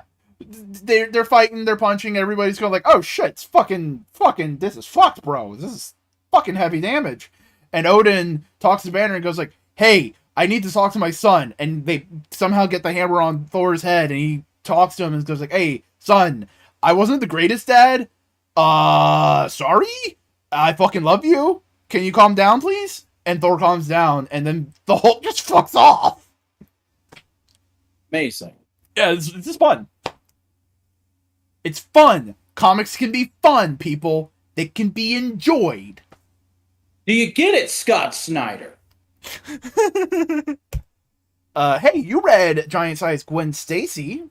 Yeah, this is interesting. It's apparently a collection of like some short stories and backups that Christos Gage has done in the past, but they all flow together really well and almost kind of promise a sequel at the end, which is interesting. Uh, and honestly, this is probably the best Spider-Man comic all year. And Spider-Man is not in it. A lot of Spider-Man characters are in this comic, but Spider-Man and Aunt May never make an appearance. Hmm. However, Peter Parker does. Huh. In one panel, there's a scene where Gwen goes to the library, and just in the foreground, you see Peter scrunched up against a bookcase, reading a book on advanced adhesives. That's cute. Yeah, but for the most part, this is Gwen and Harry, because remember, in the comics, they didn't meet Peter until college. They went to a different high school. Mm. So they're in high school and they're friends. And like there's no romantic tension between them. They're best friends, but they don't do that thing. And I think it's because Gwen does have a boyfriend in this who I don't think is a pre-existing character. Like I didn't recognize his name, and I've never heard anyone talk about her having a high school boyfriend before. But like it also doesn't majorly screw up things because he's mainly there to be the red shirt. Bad stuff happens to him and his family in this. Oh. Yeah. Because Gwen gets involved in a case that her dad is working. There's a lot of Barbara Gordon Batgirl vibes in this. Like she gets heavily involved in some stuff that Captain Stacy is doing, and then also detective or I'm sorry, they're lieutenants. I'm trying to remember one of their first names. Lieutenant Jean DeWolf and Lieutenant Yuri Watanabe are major characters in this. Jean DeWolf? Yeah. Oh my god! Hell yeah! And it's like a Jean DeWolf that looks like she's young enough, excuse me, to be high school Gwen's older sister who just got out of college. Well, I mean, it takes a few years till the death of Jean DeWolf. Yeah. And the other thing is, Green Goblin and Norman Osborn are characters in this, but it's predominantly about a plot by the crime master to try and keep the Green Goblin under control, to keep him from entirely fucking up the underworld. That's fucking amazing. But hell yeah, Gwen Stacy. Yeah, Calvin. Gwen Stacy. It is a great little book. It's like the size of a small trade. I think it was $10 at retail, so worth picking up. It's a really enjoyable little story. Nice. I read Savage Avengers #4. All right.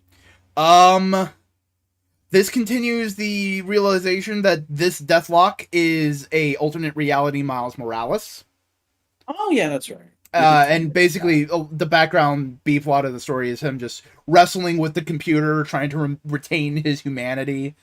All the while, it's a sick looking cover. It's beautiful. Big Marvel zombie feels. Oh yeah, but that's Deathlock to a T. Deathlock is fucking sick. By the way, I need to ask you: have they written Conan out yet? No, Conan's a prominent character in this. Damn, they're just flagrantly ignoring that pulling of the license. And I love it. Unless they still have the license. That's the thing; it's completely up in air. Well, they're don't know what's going on with that. I'll Google it in a minute. I'll Google it after the show. Yeah, because I remember people have been going back and forth on it for like months now. Because the A plot is Conan's strapped up and a fucking wizard is gonna sacrifice him for his god, and the other Savage Avengers are trying to save him. He's the damsel in distress. That's great. Oh no, it's beautiful because they all bust in, and Conan just gives a cute little smile and goes like, "Avengers assemble." It's just fucking great. And then like all shit goes loose. The Avengers are trying to fight, and they're like, "Oh no, they hurt Conan. He's He looks like he might die. And then you just see Miles Morales Deathlock with a giant fucking 90s gun going like, all right, time to go. And it's just like, fucking, this is so dumb. I love it. I love this. It's dumb. Nice. It's good dumb. It's good dumb comics. And then, I imagine you also read the first issue of this, Miss Marvel and Moon Knight. Yeah, I don't know if there was just a miscommunication on our part, but I went and read Miss Marvel and Wolverine.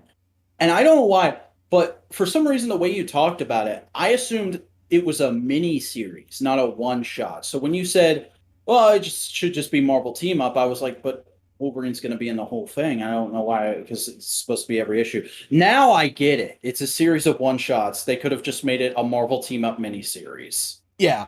But this is Miss Marvel teaming up with Moon Knight. Mm-hmm. And Hunter's Moon, technically. Yeah. And I can't speak to Moon Knight because I haven't been reading the current Moon Knight book, but Kamala's characterization feels pretty on point in these. This is pretty good for Moon Knight. It's a little bit lighter than the Moon Knight series has been, but like for what this is, I totally want that. Mm-hmm. I also just love her having all these little moments of like, I don't get why everybody says this guy so. Oh, okay, yeah, that's why he's weird. He's fucking terrifying. Yeah. He is white Batman in a world of people who are like Batman, but much nicer. He's not Batman. He's Batman of Zur-En-Ah. Yeah. Not the old version, the current version. Yeah. I'm by old, I mean the Golden Age. I'm talking like the Morrison reinvention. Yeah, Morrison and onwards. Yeah. But this is a fun, adorable little thing where Miss Marvel just goes like, hey, some weird robots are happening over New York. Help? And Moon Knight's like, yeah, sure, I'll help. First off, let me beat up this drug dealer, though. She's like, what? And he just fucking beats up the drug dealer. And she's like, oh. See, usually when heroes say that, I just assume they're going to give him a stern talking to, or like turn him over to the police. But you actually beat the shit out of that guy. Okay. You're not fucking around. Also, by the way, the drug that he's selling is a pre-existing drug in the Marvel Universe. Oh, neat. It's Zap, which I can't remember the exact what it is, but it comes from monkeys from Madripoor. Oh, okay. Yeah. It can be refined into a harder drug called Thunder. Of course it can.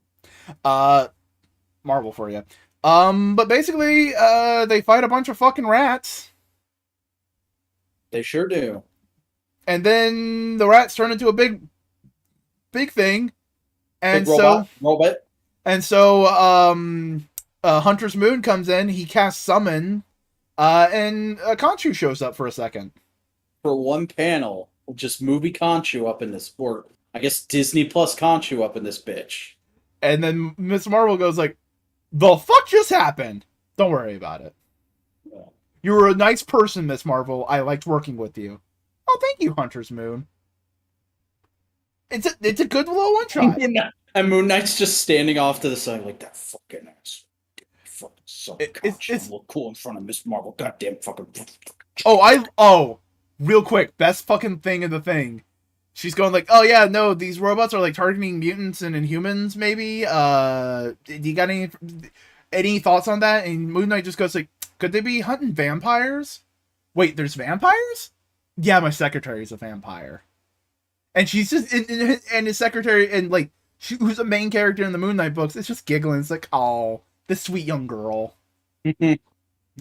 Also, I was expecting that there to be a moment of like, how do you not know there's vampires yet? How have you not had a crossover with Blade yet? Well, I mean, it looks like all Miss Marvel is doing is teaming up with edgy anti-heroes. Because the next issue is with Venom. Yeah. Has Blade shown up in the Moon Knight book yet? No. That's gotta be the end game. Blade versus Blade. Blade is still on the Avengers and dealing with the vampires in Chernobyl. Because that's Blade's current status quo is he's the sheriff of the vampires, basically being a watchdog because all the vampires live in Chernobyl now because humans can't live there. And so they just made their own little vampire society. Interesting. Yeah. It's an interesting concept. Wish Marvel would make some books about it. Yeah. We both read New Mutants. This issue fucking slapped, boy. Ileana gives up Limbo, and the Goblin Queen takes over Limbo. And then Ileana gets a magical girl upgrade and makes good with her brother. It's everything I've wanted for quite a while now. Oh, yeah. But it also does say something interesting about like the idea of like one person's place of trauma can be another person's place of healing. Yeah, all that thematic shit hit hard for me too. That was really interesting. Yeah, it's all good.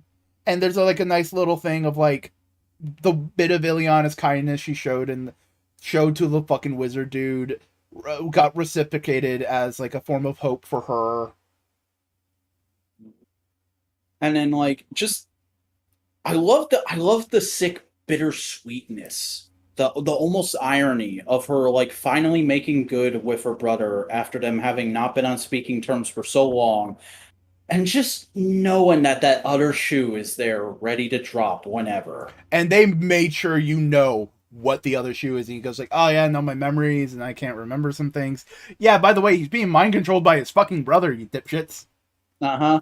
And you get that, and the scene ends with him calling her little snowflake, and I'm like, oh no! New Mutants. It's good. Yeah. We know why gold magic is a thing now from that Spider-Man teaser. Hooray! Yeah. You read Green Lantern. Yeah, or to be more precise, is Dark Crisis, Worlds Without a Justice League, Green Lantern #1, also featuring Hawkgirl. I love event tie-ins. I totally didn't stop reading the Young Justice one. Shut up. Weren't you going to read everything, Dark Crisis? Shut up! Weren't you going to read everything, Dark Crisis? Shut up! Sure. So this is really interesting because I don't know if this was in the what was it, the Superman one? Yeah, they did a Superman one before this. Uh-huh. I don't know if it was said in the Superman one and I just didn't pick up on it. I don't think it was. Apparently the point of these tie-ins is the Justice League didn't die in Justice League 75. They got sent to other realities. Like, it's mirroring how Barry dying in Crisis on Infinite Earths, he didn't die. He got lost in the Speed Force. That's what they're doing here. And that's also a thing in Flash. Okay. That's cool. It would be nice to like have that in more text than subtext. Yeah. The Superman one, I just didn't pick up on it at all if it was there. But this one, there's like a moment where it's like, oh no, this is our John. This is where he is. Okay. Somebody's gonna come and get him eventually. And I don't remember if there's a similar moment like that in the Hawkgirl backup, because I did read a backup for once, folks. But everybody back up and surprise. Oh yeah, that's right. The Hawkgirl backup literally ends with Pariah laughing and being like, "Ha ha ha, she's dead." So that's a big tip off. And they're both really good. The John one is about him being in a reality where he's retired from being a Green Lantern, and he was the greatest Green Lantern in that reality. But he's getting pulled out of retirement for one last battle because this dark entity is about to get a hold of like a big MacGuffin that could end the universe, and none of the other Green Lanterns can stop him.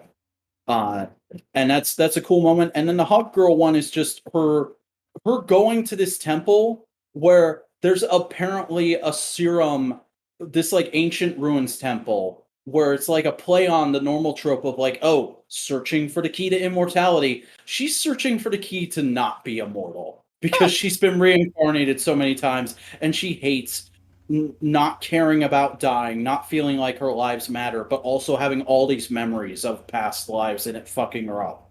So she goes through, she does some Indiana Jones shit, and she drinks this serum, and she's like, I can't remember my past lives. That cut me. Oh my god, I'm mortal! This is great! And then you see Pariah laughing. Oh, Yeah. So like maybe that's signaling she's gonna get mooked in when they come back in Dark Crisis, but I don't think so. I think yeah. it's just a cute little one shot about Hawkgirl's character and like I don't the writer going, I don't know, she's immortal, so maybe she hates being immortal. That's a trope, right? That's a trope that I'm actually really tired of. I hate stories about immortals not liking being immortal because I'm like, but that would be fucking cool, though. Even though you watch people die around you, you get to carry on their memory. You get to keep them immortal. Don't be fucking sad. Just tell people about how awesome your friend was. Hold on. I'm trying to get to the next comic. You also Yeah. read Riddler. Yeah, Batman One Bad Day, The Riddler by Tom King and Mitch Gerards. This is the first in a new series of one-shots DC is going to be putting out every week for the next little while of like top-tier talent on some of the most well-known Batman rogues. And yeah, this top-tier Tom King. Top tier Tom Top King. tier. Is this Mr. Miracle Tom King, Visions Tom King, Supergirl Tom King? pretty damn near that, but it's just like it is a perfect personification of the Batman Riddler relationship. Like it is that taken to its furthest extreme because it is Riddler going like, "Oh, I don't give a fuck anymore. I've stopped caring about everything and I'm going to run Gotham now. I'm going to become Master the Planner. scare I'm gonna become the scariest person in Gotham. Like, it feels like he's doing the fucking Frank Miller Superman thing, where like you remember how everybody accused Frank Miller of hating Superman because he always like made him a punching bag in Batman stories, Yeah. and then he wrote Superman Year One, and it was really far in the other direction. This feels like Tom King doing that for Riddler because everybody hated the War of Jokes and Riddles, where the whole point of that story is compared to the Joker, the Riddler's kind of superfluous and silly. This is no fuck you. The Riddler could be the scariest guy in Gotham if he wanted Riddler to. can be the fucking kingpin of DC Mhm. Comics. Yeah, and then like the end of it is Batman just barely, just in the last couple panels, getting the upper hand on him, and the Riddler having an oh shit moment. And there's also like some really interesting because like I don't know if these are meant to be in continuity or not. Like the way Honestly, they've a been Black marketing Label them, book. they're they're fucking marketed as like they're prestige format comics. So they're Black Label books without having the Black Label logo on them. But I don't know if they're meant to be in continuity or not, but there's a lot of playing around and potential retconning of Riddler's origin, but Riddler's had like 4 different origins already, so who cares? Uh, and it's really interesting. I think it's a really cool interpretation of the character. You may not like it if you're one of those people who just vehemently hates Tom King's writing style, but I'm not. I tend to like Tom King more often than not, so I say go give this a look. It's good. Yeah. God damn it! Why? Because of the right thing. You also read Nightwing. Oh, we're just doing all my solo books. Hey, that's how the random thing happened, bud. All right, all right. Nightwing number 95, continuing on the Tom Taylor, Bruno Redondo run. Just picking up on the last issue where fucking what is his name? I can't believe it's not Kingpin. Blockbuster. Yeah, Blockbuster had kidnapped Melinda Zuko and was getting ready to kill her. Of course, Nightwing rushes in, saves her. There's some help from the bodyguard. At the police headquarters, Maggie Sawyer and Dan Turpin are trying to investigate the corrupt chief, and they have him in for interviewing or investigating. And then the one of the cops that's investigating him just fucking shoots him because he was paid off by Blockbuster.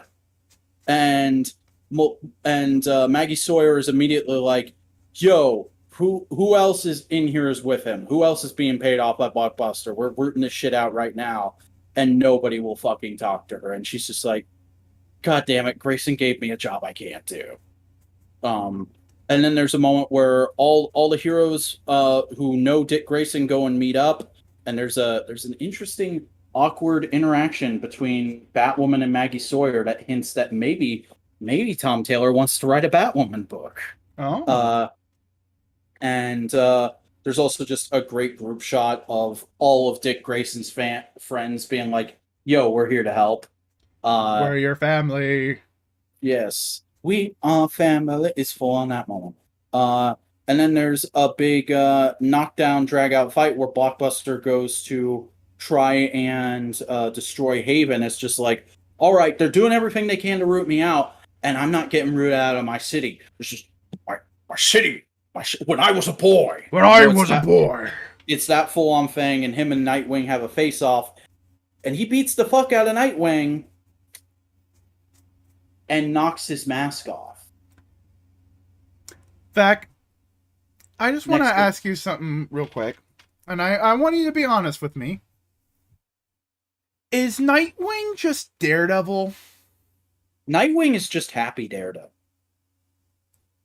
We've all known this for a while. A lot of people choose to deny it by saying, like, oh, Blockbuster's a stupid villain. They should do more creative things with Nightwing. Nightwing is just happy Daredevil. Accept it, people. Embrace it. Love it. He's just a happy Daredevil. He can see. Mm-hmm. He has parental trauma, just like Matt does. Yeah.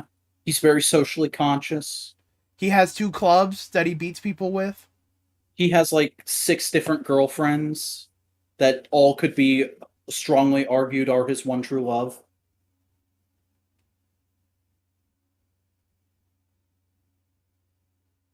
All right.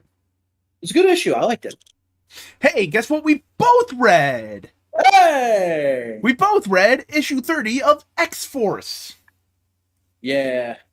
He tries his laundry with Kung Fu. Yes, I'm sure Matt Murdock and Dick Grayson both do that. Yeah.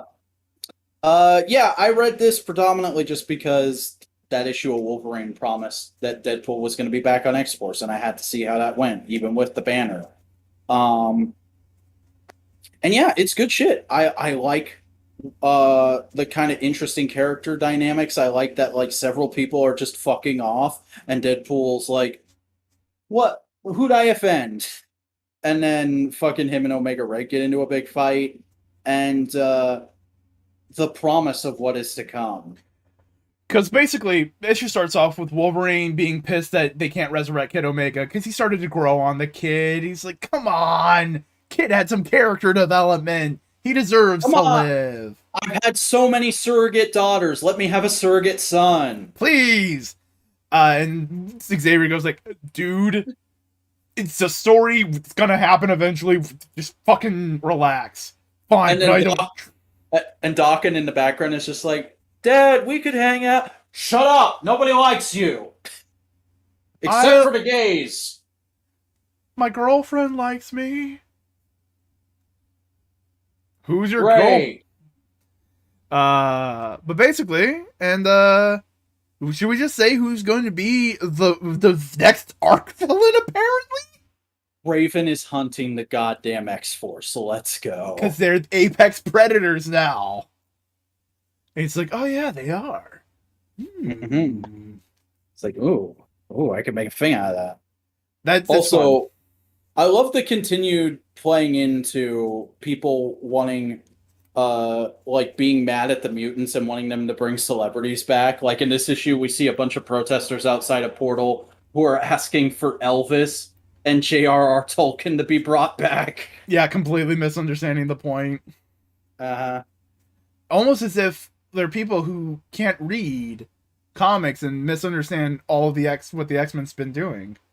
I wonder if it's commentary on shit. Hey, we both read X-Men. Yeah, this issue was fun.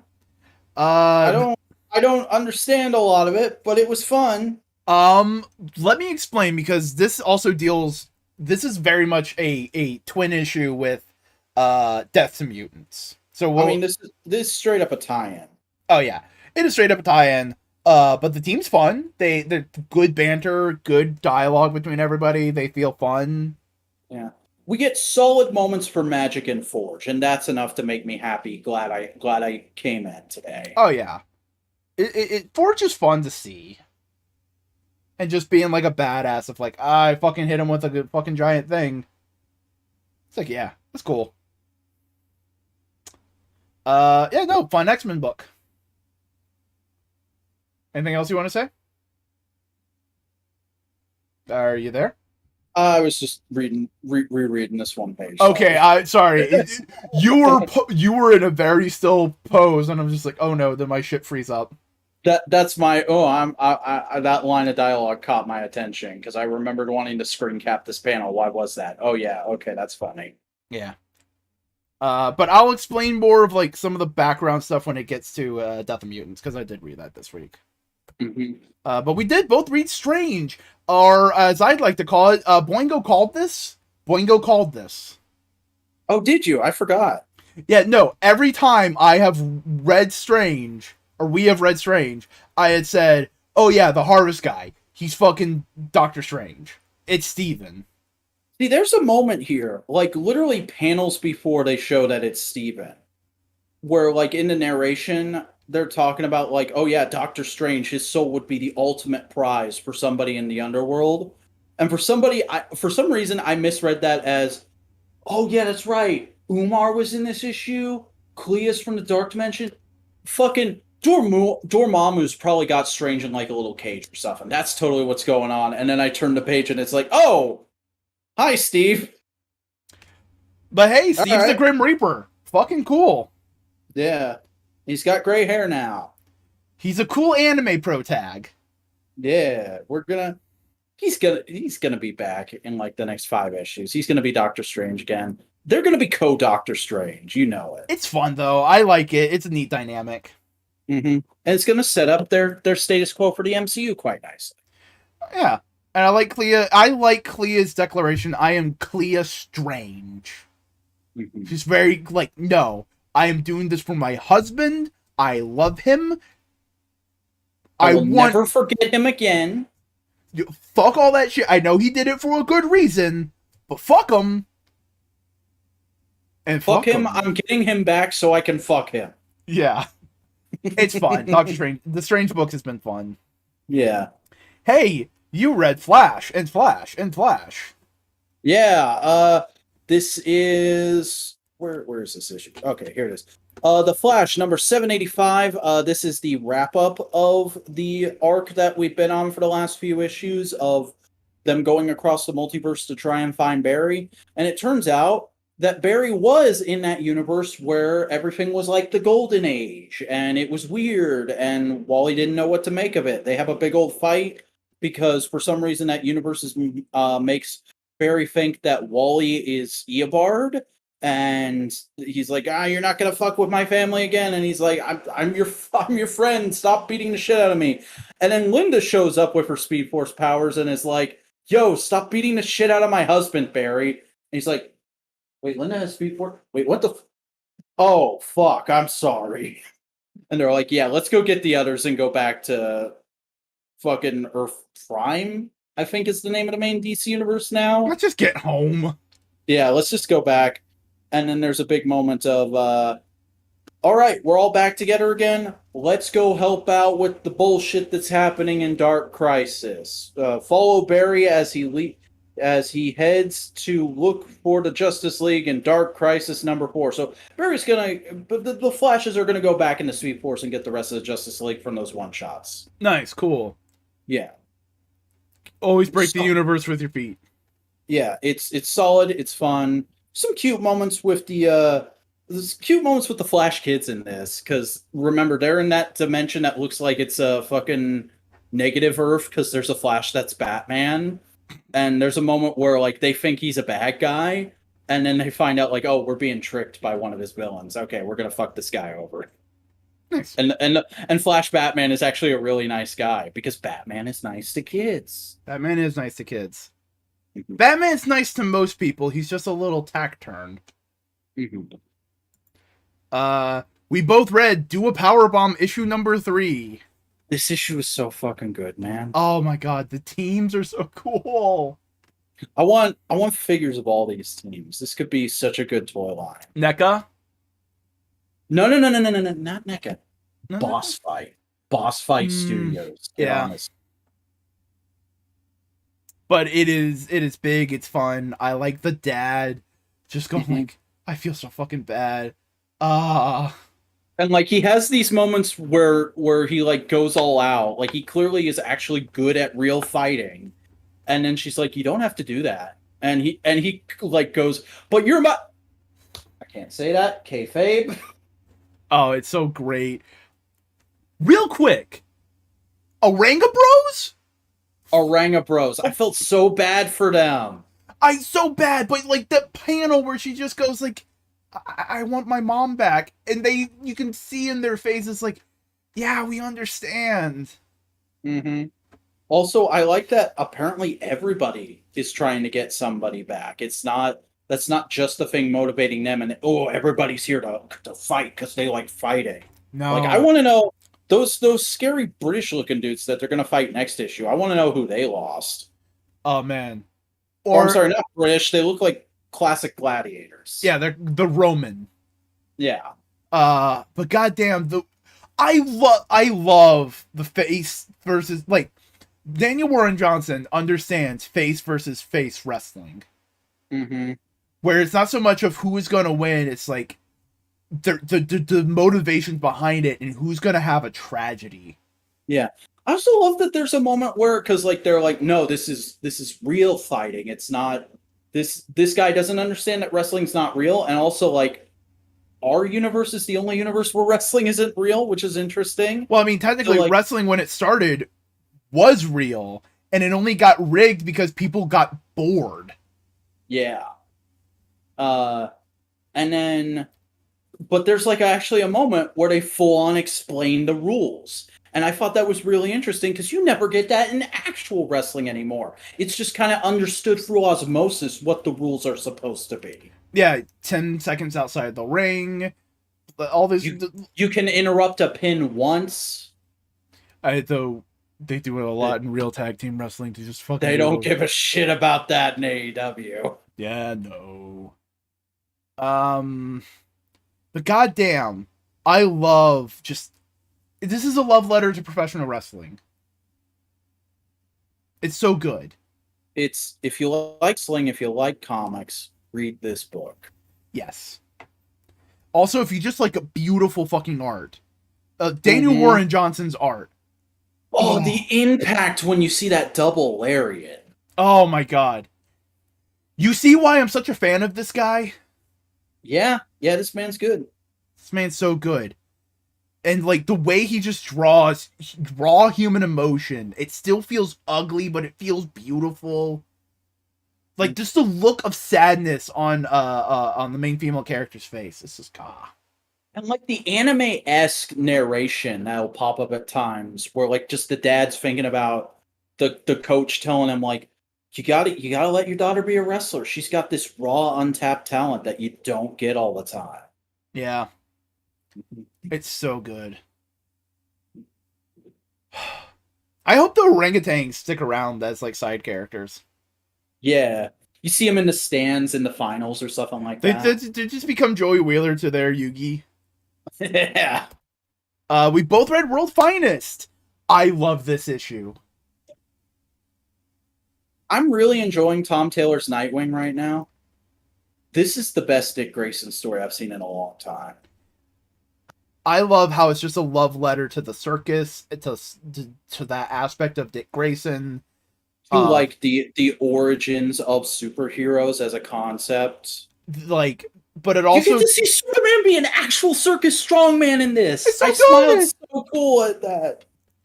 This is peak Batman, who's just like, yo, yeah, sure, I'll be a circus performer with you, dick. You know, this one thing that's so intrinsic to you that even though I, as your father, never was able to participate with you, and I finally get a chance to do it with you? Mm-hmm. I'm like, it's a solid mystery that works in context as like a Batman thing, and Superman's just there to help. And I also love how there's a little small commentary about animal abuse in circuses. Mm-hmm. It's good. Like it doesn't shy away from the shitty aspects of circuses, but like it puts it in a context that still celebrates that as a thing that was a huge part of American culture once upon a time. Oh, and fucking Dick Grayson just rolling off all the cool people at the circus, just showing that just because these are weirdos and outcasts doesn't mean that they aren't valued people. Yeah. Like, remember, the circus is like the 30s version of YouTube.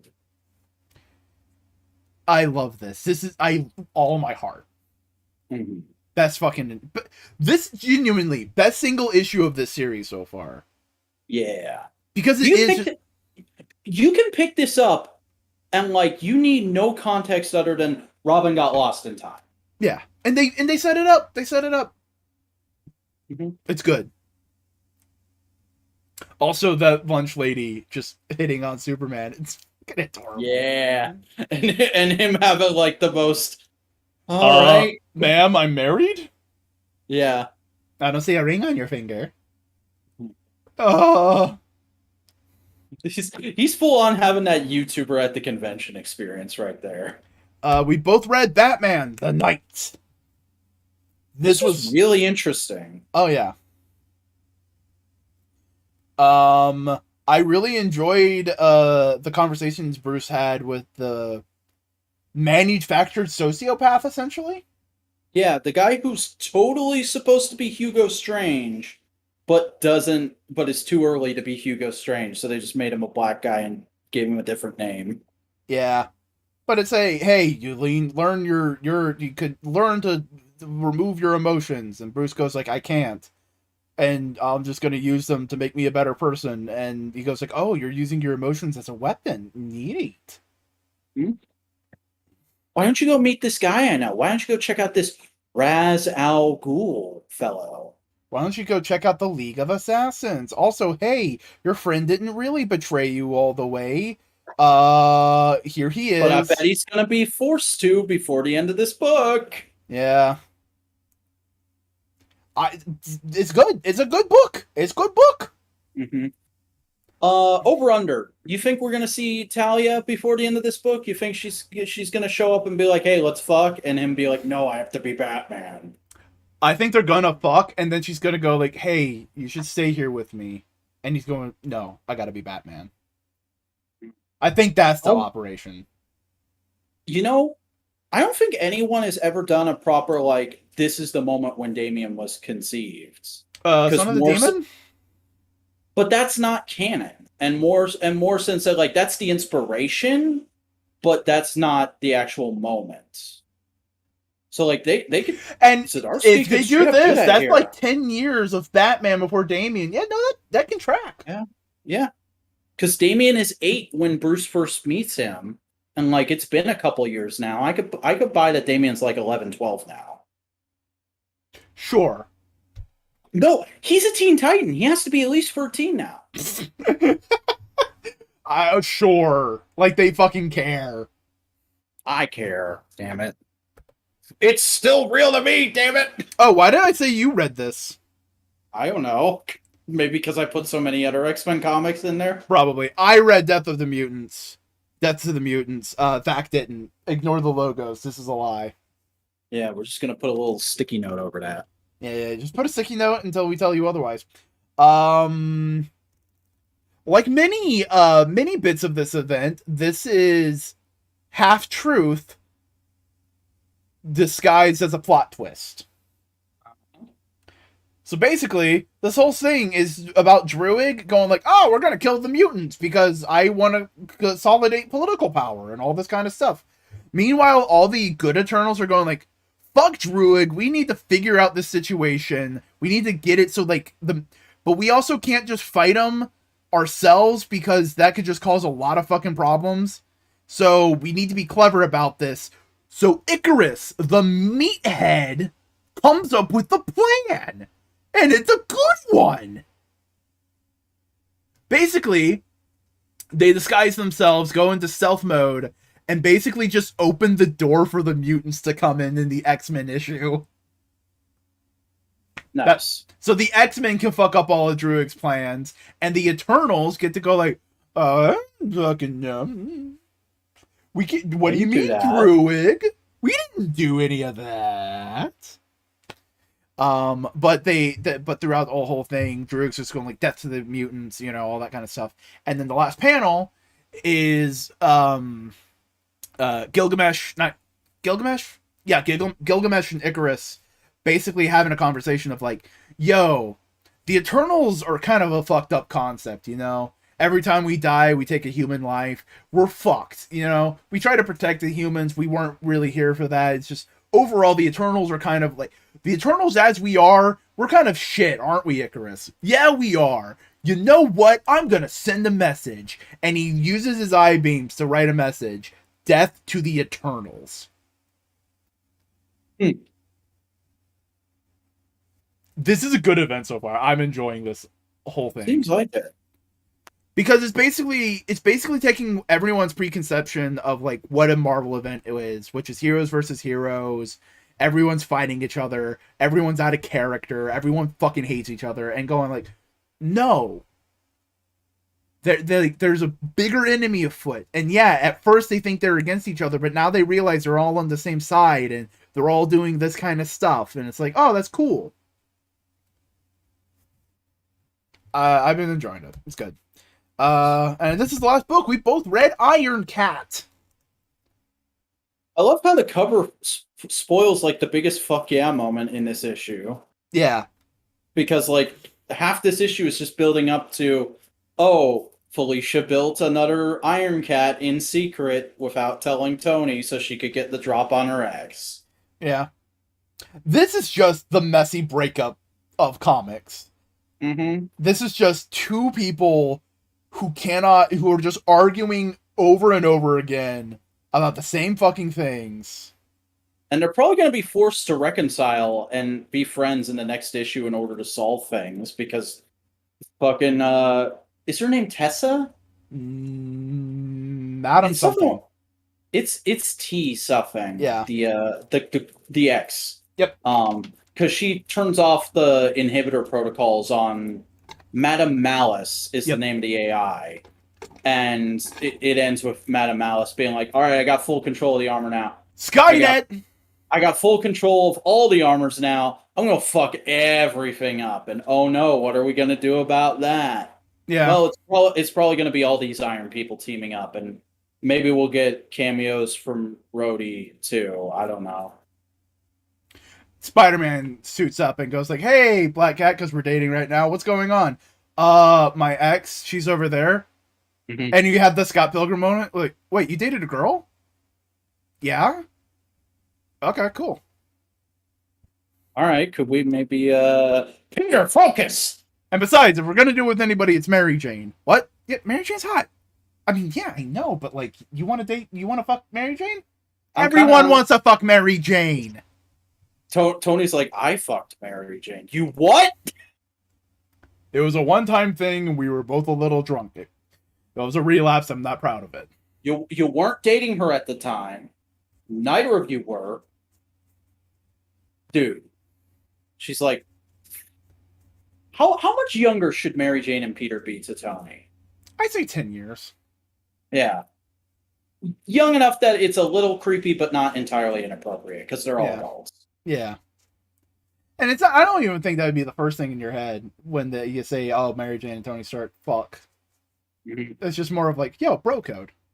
Because remember, the whole reason that happened was literally just Dan Slott wasn't doing anything with Mary Jane, so Bendis went like, oh, that's my favorite Spider-Man character. Yoink. Yeah, Iron Cat's fun. It's just a fun little... It's a romp. It's not anything big. It's not anything huge. It's a romp. Mm-hmm. And... Check it out. And hey, guess what? That's the last comic we read, boy! Yay, I can put these back in my bookcase. Woo! Wahoo! Hey, quick, tell the people where they can find you. Hey everybody, I'm the Vacuuminator. I make YouTube videos about tokusatsu, primarily video essays. You can check me out at youtube.com/thevacuuminator. I'm also on Twitter tweeting and twatting about every little thing that pops into my head. That's at the Vacuuminator. And I'm on Instagram posting figure photography at _Vacuuminator. Though that account is on a bit of a hiatus at the moment just because I ran out of photos and I haven't had time to shoot new ones. Probably won't for another week or two. Neat. Hey. I'm Boingo Writer. I do a lot of content on the internet. If you like Twitch streams, that's twitch.tv/Boingo Writer. Do you like YouTube? Hey, I make YouTube videos. I just released 2 in a week. What the fuck's wrong with me? You can find them. Just search for you. Just search on YouTube, Boingo Writer. Would you like to see me on a variety of other social media platforms like Twitch, TikTok, and Instagram at Boingo_Writer? Yeah. But also, hey, guess what this is? Modular Media, baby. This is a podcasting. This is a podcast. Modular Media is just like a group where we just make shit. Mostly podcasts because we're all nowhere near each other. Yeah. One day it'll happen. Hey, Galactus is coming. Galactus is coming, which means I'm coming to that man's house to drive him to another man's house. And 3 men will stare at a giant tiny man. And go, whoa, that's a cool thing. That's a cool tiny man. Yeah. But this is Modular Media. We have a variety of podcasts. This is No Price Podcast, where we talk comic books, generally. It's kind of framed as a Marvel podcast. It's kind of not a Marvel podcast. It's a Marvel podcast because Marvel is the flavor of the month in the comic book world for the last, 15 years. Yeah. I'm sorry. It's okay. I've accepted it. You shouldn't have to accept it, you know? Listen, as long as I can get something like this once a year, I'm fine. I'll be fine. But hey, we also have other podcasts, including Components, where we rip off Trash Taste. What's other podcast we rip off with that one? The Procrastinators. Yeah, that one. We rip off a bunch of other podcasts because we just shoot the shit. We just talk and ramble. Yeah, we do the friend thing. You get together, you crack open a beer, and you chat about what's on your mind. Yeah. But we also have another podcast, which is like this one, but it's not about American superheroes. It's about Japanese superheroes. Tell the people about it. This Week in Toku, or TWIT, is a show where myself and Buster Corp talk about all the latest news and releases from the wild, wild world of live-action Japanese special effects. Except this week, it's not going to be Buster Corp. Buster Corp is taking a brief sabbatical from the channel, which we respectfully agreed to. So subbing in for them will be Tim Shields of Zaya Enterprise America. So look forward to the new dynamic that's going to continue over the next couple weeks, starting this Tuesday. We've gone from Dick Grayson to Jason Todd. Yeah. The bad boy. Though I'd argue Tim's personality probably more suits Tim Drake, actually. Fair enough. I was just more one to, buckle my shoe. 3, 4, lock the door. That was an attempt at Christopher Walken?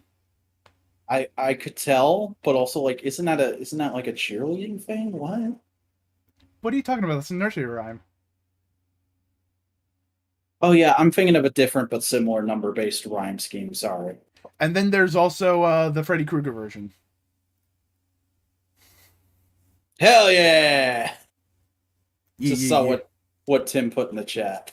Yeah. But hey, do you like this shit? Give us a like, give us a comment, give us a subscribe. Do the algorithm. Ring that bell. Follow us on Twitter. Do all the things. At the Modular Media. There's r/Modular Media if you like Reddit. Make us internet famous.